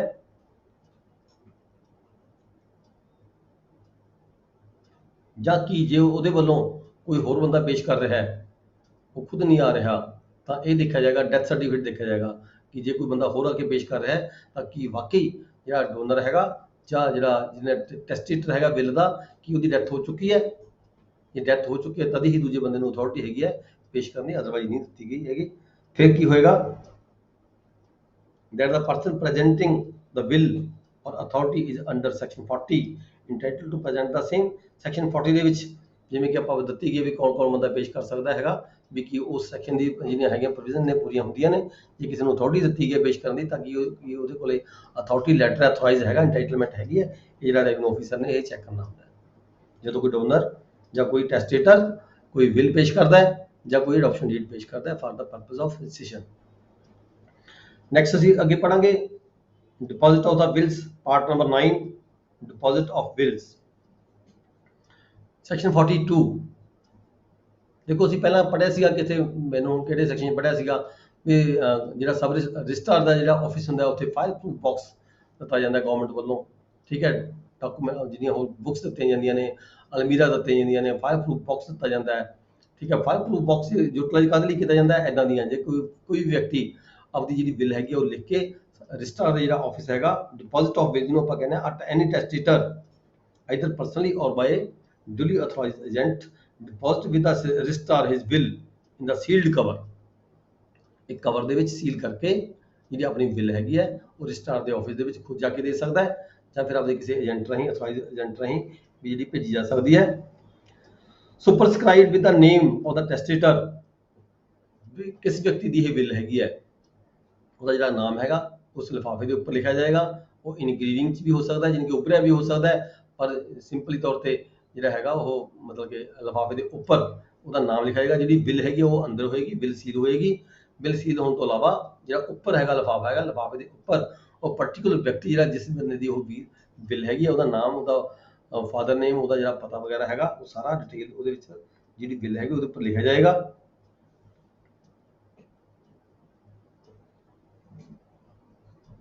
and that of the agent, name of the testator and that of his agent if any। ਜੇ ਉਸਨੇ ਕੋਈ ਆਪਦਾ ਏਜੰਟ ਹੈ ਨਿਰਧਾਰਿਤ ਕੀਤਾ ਗਿਆ ਤਾਂ ਉਹਦਾ ਨਾਮ ਵੀ ਲਿਖਿਆ ਜਾਵੇਗਾ। and with the statement of the nature of the document, ਤਾਂ ਨਾਲ ਹੀ ਉਹਦੇ ਵੱਲੋਂ ਇੱਕ ਜਿਹੜੀ ਐਪਲੀਕੇਸ਼ਨ ਹੈ ਉਹ ਸਟੇਟਮੈਂਟ ਹੈ ਉਹ ਦਿੱਤੀ ਜਾਏਗੀ ਵੀ ਇਹ ਜਿਹੜਾ ਡਾਕੂਮੈਂਟ ਹੈ ਕੀ ਚੀਜ਼ ਹੈ, ਇਹਦੇ ਵਿੱਚ ਕਿਆ ਹੈਗਾ। ਉਹ ਡਾਕੂਮੈਂਟ ਜਿਹੜਾ ਹੈਗਾ ਰਜਿਸਟਰਾਰ ਦੇ ਕੋਲੇ ਹੈਗਾ। ਫਾਇਲ ਪ੍ਰੂਫ ਬਾਕਸ ਦੇ ਵਿੱਚ ਜਦੋਂ ਰਜਿਸਟਰਾਰ ਕੋਲੇ ਆ ਗਿਆ ਤਾਂ ਰਜਿਸਟਰਾਰ ਉਹਦੀ ਜਿਹੜੀ ਫਾਰਮੈਲਿਟੀ ਫਰਦਰ ਕਰਕੇ ਉਹਨੂੰ ਆਪਣੇ ਫਾਇਲ ਪ੍ਰੂਫ ਬਾਕਸ 'ਚ ਰੱਖੇਗਾ। ਉਸ ਤੋਂ ਪਹਿਲਾਂ ਜਿਹੜਾ ਸੈਕਸ਼ਨ 43 ਹੈਗਾ ਉਹ 'ਚ ਪ੍ਰੋਸੀਜਰ ਦੱਸਿਆ ਗਿਆ ਕਿ ਜਦੋਂ ਕੋਈ ਇੱਦਾਂ ਦਾ ਡਾਕੂਮੈਂਟ ਰਜਿਸਟਰਾਰ ਦੇ ਆਫਿਸ 'ਚ ਆਉਂਦਾ ਹੈ ਫਾਰ ਡਿਪੋਜ਼ਿਟ ਤਾਂ ਰਜਿਸਟਰਾਰ ਨੇ ਕੀ ਪ੍ਰੋਸੀਜਰ ਅਡੋਪਟ ਕੀਤਾ ਜਾਣਾ ਹੈ। ਇਹਦੇ ਵਿੱਚ ਹੈਗਾ book number 3, book number 5 section 43 ਹੈ ਜੀ, procedure on deposit of the bills. ਜਦੋਂ ਰਿਸੀਵ ਕੀਤਾ ਜਾਂਦਾ ਡਾਕੂਮੈਂਟ ਇੱਦਾਂ ਦਾ ਕੋਈ ਲਿਫਾਫਾ ਰਜਿਸਟਰਾਰ ਦੇ ਆਫਿਸ 'ਚ ਆ ਜਾਂਦਾ ਹੈ ਜਿਹਦੇ ਵਿੱਚ ਬਿੱਲ ਡਿਪੋਜ਼ਿਟ ਕਰਾਉਣ ਦੇ ਮਕਸਦ ਦੇ ਲਈ ਲਿਫਾਫੇ 'ਚ ਸੀਲ ਬੰਦ ਕਰਕੇ ਬਿੱਲ ਆਉਂਦੀ ਹੈ ਤੇ ਨਾਲ ਹੀ ਉਹਦੇ ਉੱਪਰ ਨਾਮ ਵਗੈਰਾ ਲਿਖਿਆ ਹੋਇਆ ਹੁੰਦਾ ਹੈ। ਤਾਂ ਕੀ ਹੁੰਦਾ ਹੈ, ਤਾਂ registrar if satisfied that the person presenting the same for the deposit is testator or agent, ਜਦੋਂ ਸਬ ਰਜਿਸਟਰਾਰ ਜਦੋਂ ਰਜਿਸਟਰਾਰ ਨੂੰ ਇਹ ਸੈਟੀਸਫੈਕਸ਼ਨ ਹੁੰਦੀ ਹੈ ਵੀ ਜਿਹੜਾ ਬਿੱਲ ਦੇਣ ਵਾਸਤੇ ਬੰਦਾ ਆ ਰਿਹਾ ਹੈ, ਇਹ ਟੈਸਟੇਟਰ ਖੁਦ ਹੈ ਜਾਂ ਟੈਸਟੇਟਰ ਵੱਲੋਂ ਕੋਈ ਅਥੋਰਾਈਜ਼ਡ ਪਰਸਨ ਹੈਗਾ, ਬਾਕੀ ਉਹੀ ਹੈਗਾ, ਠੀਕ ਹੈ। ਜਦੋਂ ਇਸ ਗੱਲ ਦੀ ਤਸੱਲੀ ਹੋ ਜਾਂਦੀ ਹੈ ਰਜਿਸਟਰਾਰ ਨੂੰ, shall transcribe in the his register book number 5, ਤਾਂ ਜਿਹੜੀ ਨਾਮ ਵਗੈਰਾ ਸਾਰੇ ਹੈਗੇ ਨੇ, ਤਾਂ ਜਿਹੜੀ ਬੁੱਕ ਨੰਬਰ 5 ਹੁੰਦੀ ਹੈ ਡਿਪੋਜ਼ਿਟ ਆਫ ਬਿੱਲ ਦੇ ਲਈ ਰਜਿਸਟਰਾਰ ਦੇ ਆਫਿਸ ਦੇ ਵਿੱਚ, ਉਸ ਬੁੱਕ ਦੇ ਵਿੱਚ 5 ਨੰਬਰ ਬੁੱਕ ਦੇ ਵਿੱਚ ਐਂਟਰੀਆਂ ਪਾਏਗਾ ਸਾਰੀਆਂ, ਠੀਕ ਹੈ। ਉਹਦਾ ਟਾਈਮ, ਡੇਟ ਟਾਈਮ ਸਾਰਾ ਵਗੈਰਾ ਸਮਾਂ ਲਿਖ ਕੇ ਵੀ ਕਿਸ ਵੇਲੇ ਇਹ ਵਿਅਕਤੀ ਕਦੋਂ ਆਇਆ, ਕਿੰਨੇ ਵਜੇ ਆਇਆ, ਠੀਕ ਹੈ, ਉਹ ਸਾਰੀ ਐਂਟਰੀ ਪਾ ਕੇ ਬੁੱਕ ਨੰਬਰ 5 ਦੇ ਵਿੱਚ shall note in the same book and on the same cover, said cover, the year, month, day, hour, ਸਾਲ ਵੀ, ਮੰਥ ਵੀ, ਡੇ ਵੀ, ਮਤਲਬ ਕਿ ਡੇਟ ਪਾਏਗਾ ਤੇ ਸਮਾਂ ਪਾਏਗਾ ਵੀ ਕਿਸ ਵੇਲੇ ਕੋਈ ਵਿਅਕਤੀ ਕੌਣ ਖੁਦ ਆਇਆ ਜਾਂ ਉਹਦਾ ਕੋਈ ਏਜੰਟ ਆਇਆ ਲੈ ਕੇ। such presentation and receipt and the names of any persons who may testify to identity, ਜਾਂ ਕੋਈ ਉਹਦੇ ਵਿਅਕਤੀ ਦੇ ਨਾਲ ਕੋਈ ਹੋਰ ਬੰਦਾ ਉਹਨੂੰ ਆਇਡੈਂਟੀ ਕਰਨ, ਉਹਦੀ ਆਇਡੈਂਟੀਟੀ ਸ਼ੋਅ ਕਰਨ ਦੇ ਲਈ ਵੀ ਸਾਬਤ ਕਰਨ ਲਈ ਵੀ ਹਾਂ ਬਾਕੀ ਇਹ ਟੈਸਟੇਟਰ ਹੈਗਾ, ਉਹਦੇ ਤੌਰ ਤੇ ਕੋਈ ਗਵਾਹ ਆਇਆ ਹੋਵੇ, ਠੀਕ ਹੈ, ਉਹਦਾ ਨਾਮ ਵੀ ਨਾਲ ਦਰਜ ਕੀਤਾ ਜਾਵੇਗਾ। ਟੈਸਟੀਫਾਈ ਟੂ ਆਇਡੈਂਟੀਫਾਈ ਉਹਦਾ ਟੈਸਟੇਟਰ ਔਰ ਏਜੰਟ ਨੂੰ ਵੀ ਰਿਸ਼ਤਾ ਥੋੜਾ ਪਰਸਨਲੀ ਤੌਰ ਤੇ ਜਾਂਦਾ ਹੋਵੇਗਾ, ਉਹਦੇ ਨਾਲ ਕੋਈ ਨੰਬਰਦਾਰ, ਕੋਈ ਹੋਰ ਵਿਅਕਤੀ, ਕੋਈ ਜ਼ਿੰਮੇਵਾਰ ਵਿਅਕਤੀ ਜਿਹੜਾ ਉਸਨੂੰ ਆਪਦਾ ਆਈ ਕਾਰਡ ਦਿਖਾ ਕੇ, ਕੋਈ ਵਕੀਲ, ਠੀਕ ਹੈ, ਉਹਨੂੰ ਆਇਡੈਂਟੀਫਾਈ ਕਰੇਗਾ ਕਿ ਉਹ ਵੀ ਨਾਲ ਉਹਦਾ ਜਿਹੜਾ ਹੈਗੀ ਐਂਟਰੀ ਪਾਈ ਜਾਏਗੀ। And legible inscription which may on the seal of the cover, seal cover ਦੇ ਉੱਪਰ ਵੀ ਲਿਖਿਆ ਜਾਏਗਾ ਤੇ ਬੁੱਕ ਦੇ ਵਿੱਚ ਵੀ ਨੋਟ ਕੀਤਾ ਜਾਵੇਗਾ। The registrar shall then place and retain the sealed cover in his file proof box, ਉਸ ਤੋਂ ਬਾਅਦ ਜਿਹੜਾ ਉਹ ਡਾਕੂਮੈਂਟ ਹੋਏਗਾ, ਉਹ ਲਿਫਾਫਾ ਹੋਏਗਾ, ਉਹ ਜਿਹੜਾ ਫਾਈਲ ਪ੍ਰੂਫ ਬਾਕਸ ਹੈਗਾ ਉਹਦੇ ਵਿੱਚ ਰੱਖ ਦਿੱਤਾ ਜਾਵੇਗਾ, ਠੀਕ ਹੈ ਜੀ। ਨੈਕਸਟ ਅਸੀਂ ਪੜਾਂਗੇ 44 withdrawal of sealed cover deposited under section 42। ਦੇਖੋ ਇੱਥੇ ਗੱਲ ਕੀਤੀ ਗਈ ਹੈ, ਪਹਿਲਾਂ ਤਾਂ ਗੱਲ ਸੀਗੀ ਡਿਪੋਜ਼ਿਟ ਦੀ 42 ਦੇ ਵਿੱਚ, 43 ਦੇ ਵਿੱਚ ਆ ਗਿਆ ਸੀ ਪ੍ਰੋਸੀਜਰ ਕੀ ਅਡਾਪਟ ਕੀਤਾ ਜਾਣਾ ਹੈ ਰਜਿਸਟਰਾਰ ਵੱਲੋਂ। 44 ਦੇ ਵਿੱਚ ਮੰਨ ਲਓ ਦਾ ਮਨ ਬਦਲ ਗਿਆ, ਕੋਈ ਚੇਂਜ ਹੋ ਗਿਆ, ਠੀਕ ਹੈ, ਜਿਹਨੇ ਟੈਸਟੇਟਰ ਕੀਤੀ, ਜਿਹਨੇ ਵਸੀਅਤ ਕੀਤੀ ਸੀਗੀ, ਉਹਦਾ ਮਨ ਚੇਂਜ ਹੋ ਗਿਆ, ਉਹਨੂੰ ਜ਼ਰੂਰਤ ਪੈ ਗਈ ਕਿਸੇ ਵੀ ਰੀਜ਼ਨ ਮੇ ਵੀ ਕੋਈ ਹੋ ਸਕਦਾ ਹੈ, ਉਹ ਵਾਪਸ ਲੈਣਾ ਚਾਹੁੰਦਾ ਆਪਣੀ ਜੋ ਭੇਜੀ ਸੀ ਉੱਥੇ, ਤਾਂ ਉਹ ਸੈਕਸ਼ਨ 44 ਦੇ ਵਿੱਚ ਹੈਗਾ ਜਿਹੜਾ ਡਾਕੂਮੈਂਟ ਹੈ, ਜਿਹੜਾ ਲਿਫਾਫਾ ਭੇਜਿਆ ਸੀਗਾ, ਵਿਡਰੋਲ ਸੀਲਡ ਕਵਰ ਡਿਪੋਜ਼ਿਟਡ ਅੰਡਰ ਸੈਕਸ਼ਨ 42, ठीक है। If the testator who has deposited such cover wishes to withdraw, he may apply, ताकि रजिस्ट्रार ਨੂੰ ਉਹ ਐਪਲੀਕੇਸ਼ਨ ਦੇ ਸਕਦਾ ਹੈ। ਐਪਲੀਕੇਸ਼ਨ ਦੇ ਕੇ ਜਿਹੜਾ ਲਿਫਾਫਾ ਉਹਨੇ ਸੀਲਡ ਲਿਫਾਫਾ ਜਿਹੜਾ ਦਿੱਤਾ ਸੀਗਾ, ਜਮ੍ਹਾਂ ਕਰਾਇਆ ਸੀਗਾ, ਉਹਨੂੰ ਵਾਪਸ ਵੀ ਲੈ ਜਾ ਸਕਦਾ ਹੈ। ਦੈਨ ਹੈਗਾ 45 ਪ੍ਰੋਸੀਡਿੰਗਸ ਔਨ ਡੈਥ ਆਫ ਦਾ ਡਿਪੋਜ਼ਿਟਰ। ਜਦੋਂ ਮੰਨ ਲਓ ਇਹ ਜਿਹੇ ਕੇਸ ਦੇ ਵਿੱਚ ਉਸ ਵਿਅਕਤੀ ਦੀ, ਜਿਸ ਵਿਅਕਤੀ ਨੇ ਜਿਹੜੀ ਆਪਣੀ ਬਿੱਲ ਸੀਗੀ ਡਿਪੋਜ਼ਿਟ ਕਰਵਾਈ ਸੀਗੀ, ਠੀਕ ਹੈ, ਉਹਦੀ ਡੈਥ ਹੋ ਜਾਂਦੀ ਹੈ, ਤਾਂ ਕੋਈ ਵਿਅਕਤੀ ਜਿਹੜਾ ਕੋਈ ਕਲੇਮ ਕਰਦਾ ਹੈ ਉਹ ਰਜਿਸਟਰਾਰ ਦੇ ਆਫਿਸ ਦੇ ਵਿੱਚ ਆ ਕੇ ਐਪਲੀਕੇਸ਼ਨ ਦਿੰਦਾ ਹੈ, ਠੀਕ ਹੈ। ਐਪਲੀਕੇਸ਼ਨ ਦੇ ਕੇ ਜਦੋਂ ਰਜਿਸਟਰਾਰ ਸੈਟੀਸਫਾਈ ਹੁੰਦਾ ਹੈ ਤਾਂ ਜਿਹੜੀ ਉਹ ਬਿੱਲ ਹੈਗੀ ਆ ਉਹਨੂੰ ਖੋਲ੍ਹ ਕੇ ਦੇਖਿਆ ਜਾ ਸਕਦਾ ਹੈ। ਜਦੋਂ ਖੋਲ੍ਹ ਕੇ ਦੇਖ ਕੇ ਜਿਹੜੇ ਉਹਦੇ ਪਾਰਟੀਕੂਲਰਸ ਹੁੰਦੇ ਨੇ ਵੀ ਇਹ ਵਸੀਅਤ ਕਿਸ ਨੇ ਕੀਤੀ, ਕਿਹਦੇ ਹੱਕ ਦੇ ਵਿੱਚ ਕੀਤੀ, ਉਹ ਸਾਰੇ ਜਿਹੜੇ ਪਾਰਟੀਕੂਲਰਸ ਹੈਗੇ ਆ ਉਹ ਬੁੱਕ ਨੰਬਰ 3 ਦੇ ਵਿੱਚ ਨੋਟ ਕੀਤੇ ਜਾਣਗੇ ਤੇ ਜਿਹੜਾ ਲਿਫਾਫਾ ਹੋਏਗਾ ਉਹ ਦੁਬਾਰਾ ਫਿਰ ਉਸ ਤੋਂ ਰਿਟੇਨ ਕੀਤਾ ਜਾਵੇਗਾ। ਜਦੋਂ ਕਿਸੇ ਕੋਰਟ ਕੰਸਰਨ ਦੇ ਵਿੱਚ ਉਹਦੀ ਕੋਈ ਡਿਮਾਂਡ ਆਉਂਦੀ ਹੈ, ਕਿਸੇ ਕੋਰਟ ਵੱਲੋਂ ਆਉਂਦਾ ਹੈ, ਕੋਈ ਤੋਂ ਸੰਮਨ ਆਉਂਦਾ, ਕੋਈ ਰਿਕੁਆਇਰਮੈਂਟ ਆਉਂਦੀ ਹੈ, ਤਾਂ ਉਸੇ ਕੰਸਰਨ ਕੋਰਟ ਦੇ ਵਿੱਚ ਜਿਹੜਾ ਹੈਗਾ ਲਿਫਾਫਾ ਰਜਿਸਟਰਾਰ ਵੱਲੋਂ ਭੇਜ ਦਿੱਤਾ ਜਾਵੇਗਾ। 46 ਸੈਕਸ਼ਨ 46 ਹੈ ਜੀ, saving of certain enactments and powers of the courts. Power of any court by order to compel the production of any bill. ਇੱਥੇ ਕਿਹਾ ਗਿਆ ਹੈਗਾ ਵੀ ਕੋਈ ਵੀ ਕੋਰਟ ਜਿਹੜੀ ਕੋਈ ਹੈਗੀ ਹੈ, ਜਿਸ ਨੂੰ ਰਿਕੁਆਇਰਮੈਂਟ ਹੈਗੀ ਹੈ ਇਹ ਬਿੱਲ ਦੀ, ਜਿਹੜੀ ਕਿ ਸਬ ਰਜਿਸਟਰਾਰ ਦੇ ਆਫਿਸ ਦੇ ਵਿੱਚ ਡਿਪੋਜ਼ਿਟ ਹੋਈ ਵੀ ਹੈ, ਉਹ ਕੋਈ ਵੀ ਕੋਰਟ ਜਿਹੜੀ ਹੈਗੀ ਹੈ ਉਹ ਇਸ ਨੂੰ ਮੰਗਵਾ ਸਕਦੀ ਹੈ। When any such order is made the registrar shall, unless the bill has been already copied under section 45, ਜਿਹਦਾ ਬਿੱਲ ਦੀ ਜਿਹੜੀ ਕਾਪੀ ਕਰ ਚੁੱਕੇ ਹਾਂ ਸੈਕਸ਼ਨ ਬੁੱਕ ਨੰਬਰ 3 ਦੇ ਵਿੱਚ, ਜਿਹਦਾ ਕੀਤੀ ਗਈ ਫਿਰ ਤਾਂ ਠੀਕ ਹੈਗਾ, ਜੇਕਰ ਨਹੀਂ ਕੀਤੀ ਗਈ ਤਾਂ ਐਸਾ ਕਿਸੇ ਕੋਰਟ ਦਾ ਜੋ ਕੋਈ ਆਰਡਰ ਆ ਜਾਂਦਾ ਹੈ ਜਿੱਥੇ ਬਿੱਲ ਮੰਗਾਈ ਗਈ ਹੈ, ਤਾਂ ਉਸ ਤੋਂ ਪਹਿਲਾਂ ਬੁੱਕ ਨੰਬਰ 3 ਦੇ ਵਿੱਚ ਜੇ ਕਾਪੀ ਨਹੀਂ ਕੀਤੀ ਗਈ ਤਾਂ ਕਾਪੀ ਕਰਕੇ ਤਾਂ ਜਿਹੜੀ ਬਿੱਲ ਹੈਗੀ ਹੈ ਉਹ ਕੰਸਰਨ ਕੋਰਟ ਨੂੰ ਭੇਜੀ ਜਾ ਸਕਦੀ ਹੈ।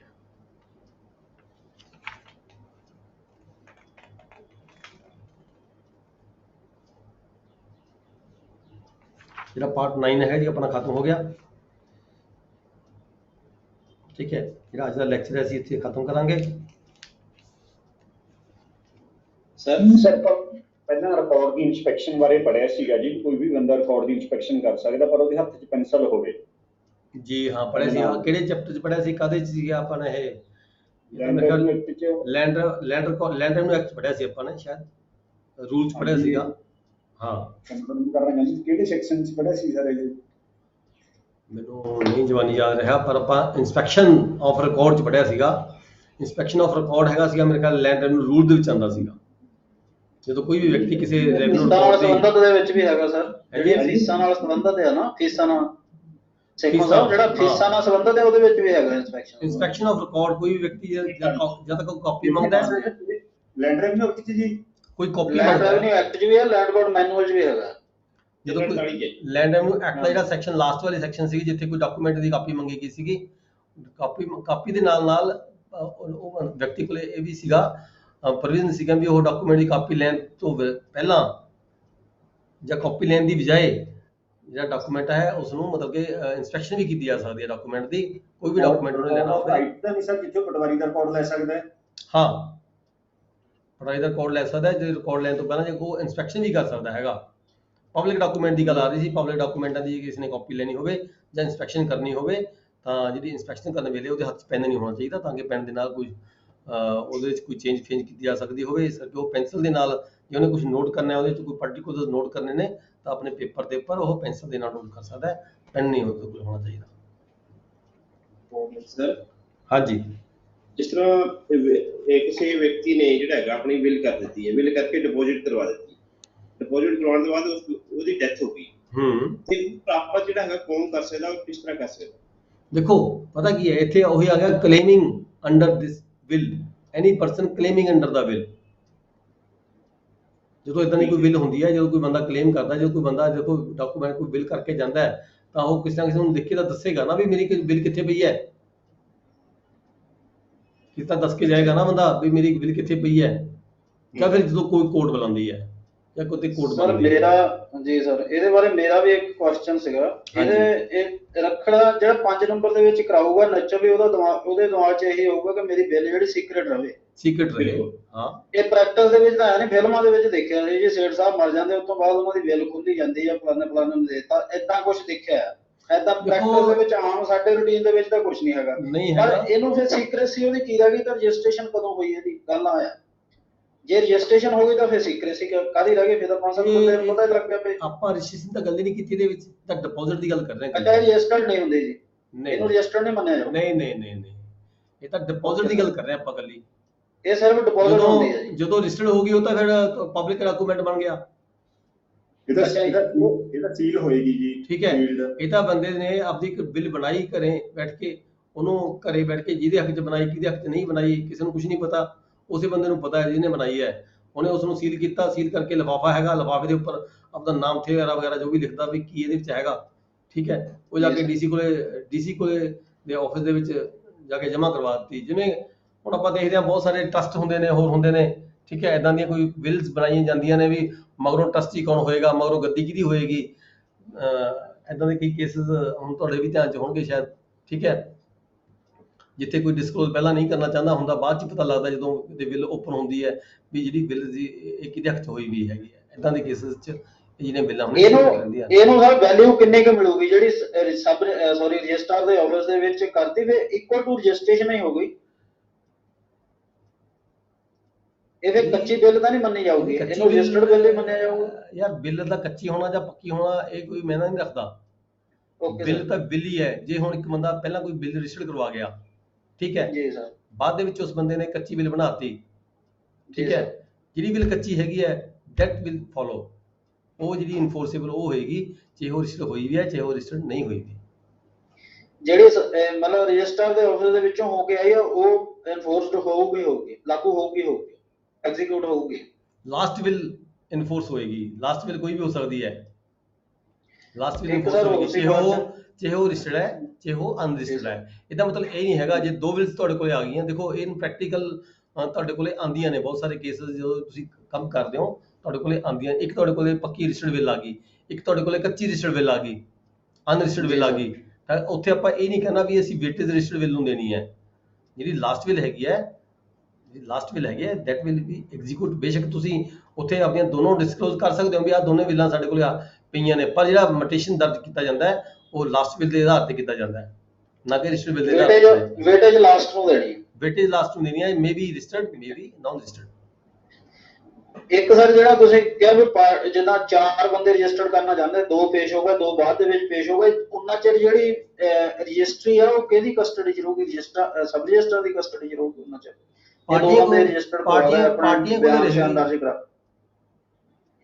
ਜੀ ਸਰ। ਫਿਰ ਰਜਿਸਟਰ ਦੇ ਆਫਿਸ 'ਚ ਹੀ ਰਹੇਗੀ, ਪਰ ਇਹਦੇ ਬਾਰੇ ਕਿਤੇ ਲਾਅ ਨਹੀਂ ਕਹਿੰਦਾ, ਲਾਅ ਸਾਇਲੈਂਟ ਹੈਗਾ, ਕਿਤੇ ਇਦਾਂ ਦਾ ਕੁਝ ਨਹੀਂ ਦੱਸਿਆ ਗਿਆ। Law is silent for this purpose. ਪਰ ਦੇਖੋ ਜਿੱਥੇ ਵੀ ਕਿਤੇ ਉਹ ਇੱਕ ਵਿਅਕਤੀ ਨੇ ਕਰਾਈ ਹੈ, ਇੱਕ ਵੱਲੋਂ ਐਗਜੀਕਿਊਸ਼ਨ ਹੋ ਗਈ, ਉਹਦੀ ਯਾਨੀ ਕਿ ਉੱਥੇ ਸ਼ਨਾਖਤ ਪੈ ਗਈ, ਬਿੱਲ ਪੈ ਗਈ ਵੀ ਬਾਕੀ ਹਾਂ ਇਹ ਬੰਦਾ ਹਾਜ਼ਰ ਆਇਆ, ਇਹਦੇ ਸਾਈਨ ਹੋਏ ਵੇ, ਇੰਨੀ ਆਈਡੈਂਟੀਫਾਈ ਕਰਨਾ ਹੁੰਦਾ ਹੈ। ਦੂਜਾ ਗਿਆ, ਦੂਜੇ ਦੀ ਗਵਾਹੀ ਹੋ ਗਈ। ਜਿਵੇਂ ਹੁਣ ਆਪਾਂ ਵਿਰਾਸਤਾਂ ਦੇ ਇੰਤਕਾਲ ਕਰਦੇ ਹਾਂ, ਖਾਨਗੀ ਇੰਤਕਾਲ ਕਰਦੇ ਹਾਂ, ਖਾਨਗੀ ਇੰਤਕਾਲਾਂ ਦੀ ਅਟੈਸਟੇਸ਼ਨ ਕਰਦੇ ਹਾਂ, ਇਹ ਤਾਂ ਨਹੀਂ ਵੀ ਇੱਕੋ ਟਾਈਮ ਸਾਰੇ ਬੰਦੇ ਆ ਜਾਂਦੇ ਨੇ ਜਿਹੜੇ ਬੰਦੇ ਨੂੰ ਛੱਡਿਆ ਹੋਇਆ ਹੁੰਦਾ। ਠੀਕ ਹੈ, ਠੀਕ ਹੈ, ਅਲੱਗ-ਅਲੱਗ ਟਾਈਮ ਤੇ ਆਉਂਦੇ ਨੇ ਨਾ, ਇਹਦੇ ਵਿੱਚ ਬਿਆਨ ਉਹਨਾਂ ਦੇ ਵੱਖਰੇ ਲਈ ਜਾਂਦੇ। ਹਾਂ, ਇਹ ਬਿਆਨਾਂ ਦੇ ਮਕਸਦ ਲਈ ਹੈ ਵੀ ਬਾਕੀ ਇਹ ਬੰਦਾ ਐਗਜੀਕਿਊਟ ਕਰਨ ਵਾਲਾ ਹੈਗਾ ਜਾਂ ਨਹੀਂ ਹੈਗਾ, ਕਿ ਇਹ ਐਗਜੀਕਿਊਟ ਨੂੰ ਐਡਮਿਟ ਕਰਦਾ ਹੈ ਜਾਂ ਡਿਨਾਈ ਕਰਦਾ ਹੈ। ਐਡਮਿਟ ਕਰਦਾ, ਠੀਕ ਸਰ ਹੈ। ਇੱਕ ਮੇਰਾ ਕੁਐਸਚਨ ਸੀ ਜੀ ਕਿ ਇੱਕ ਸਾਡੇ ਕੋਲ ਰਜਿਸਟਰਡ ਬਿੱਲ ਪੇਸ਼ ਹੋ ਗਈ, ਇੱਕ ਸਰ ਅਨਰਜਿਸਟਰਡ ਬਿੱਲ ਪੇਸ਼ ਹੋ ਗਈ, ਉਹਦੇ 'ਚ ਉਹਨੇ ਕਲੀਅਰ ਨਹੀਂ ਕੀਤਾ ਕਿ ਮੈਂ ਪਹਿਲਾਂ ਰਜਿਸਟਰਡ ਬਿੱਲ ਵੀ ਕੀਤੀ ਸੀ, ਉੱਥੇ ਸਰ ਅਸੀਂ ਕੀ ਫੈਸਲਾ ਲਵਾਂਗੇ? ਦੇਖੋ ਤੁਸੀਂ ਤਾਂ ਕਲੀਅਰ ਕੀਤਾ ਚਾਹੇ ਨਹੀਂ ਕੀਤਾ, ਪਰ ਜਿਹੜੀ ਬਿੱਲ ਲਾਸਟ ਬਿੱਲ ਹੈਗੀ ਹੈ, ਤੁਸੀਂ ਉਹਦੇ ਅਕੋਰਡਿੰਗ ਤੁਹਾਨੂੰ ਕਾਰਵਾਈ ਕਰਨੀ ਪੈਗੀ। ਪਰ ਤੁਸੀਂ ਦੋਨੋਂ ਚੀਜ਼ਾਂ ਨੂੰ ਤੁਸੀਂ ਇਗਨੋਰ ਵੀ ਨਹੀਂ ਕਰ ਸਕਦੇ, ਡਿਸਕਲੋਜ਼ ਵੀ ਕਰੋਗੇ ਨਾਲ ਨਾਲ। ਠੀਕ ਸਰ। ਅਬ ਜੀ ਤੁਹਾਡੀ ਰਿਪੋਰਟਿੰਗ ਹੋਏਗੀ, ਤੁਸੀਂ ਰਿਪੋਰਟ ਦੇ ਵਿੱਚ ਇਹੀ ਕੁਝ ਲਿਖਣਾ ਹੁੰਦਾ ਹੈ। ਰਿਪੋਰਟਿੰਗ ਸਾਰਾ ਕੁਝ ਲਿਖੋਗੇ ਤੁਸੀਂ ਆਪਦੇ ਪੱਧਰ ਤੇ, ਜੇ ਤੁਹਾਡੇ ਕੋਲ ਆ ਗਈ ਤਾਂ ਤੁਸੀਂ ਅਨਰਜਿਸਟਰਡ ਬਿੱਲ ਦੇ ਬਾਰੇ ਵੀ ਆਪਣੀ ਜਿਹੜੀ ਰਿਪੋਰਟ ਹੈ ਉਹਦੇ 'ਚ ਡਿਸਕਲੋਜ਼ ਕਰੋਗੇ। ਤੁਸੀਂ ਨਹੀਂ ਡਿਸਕਲੋਜ਼ ਕਰੋਗੇ, ਕੰਸਰਨਡ ਪਰਸਨ ਡਿਸਕਲੋਜ਼ ਕਰੇਗਾ, ਪਰ ਅਸੀਂ ਛੁਪਾ ਕੇ ਨਹੀਂ ਰੱਖ ਸਕਦੇ।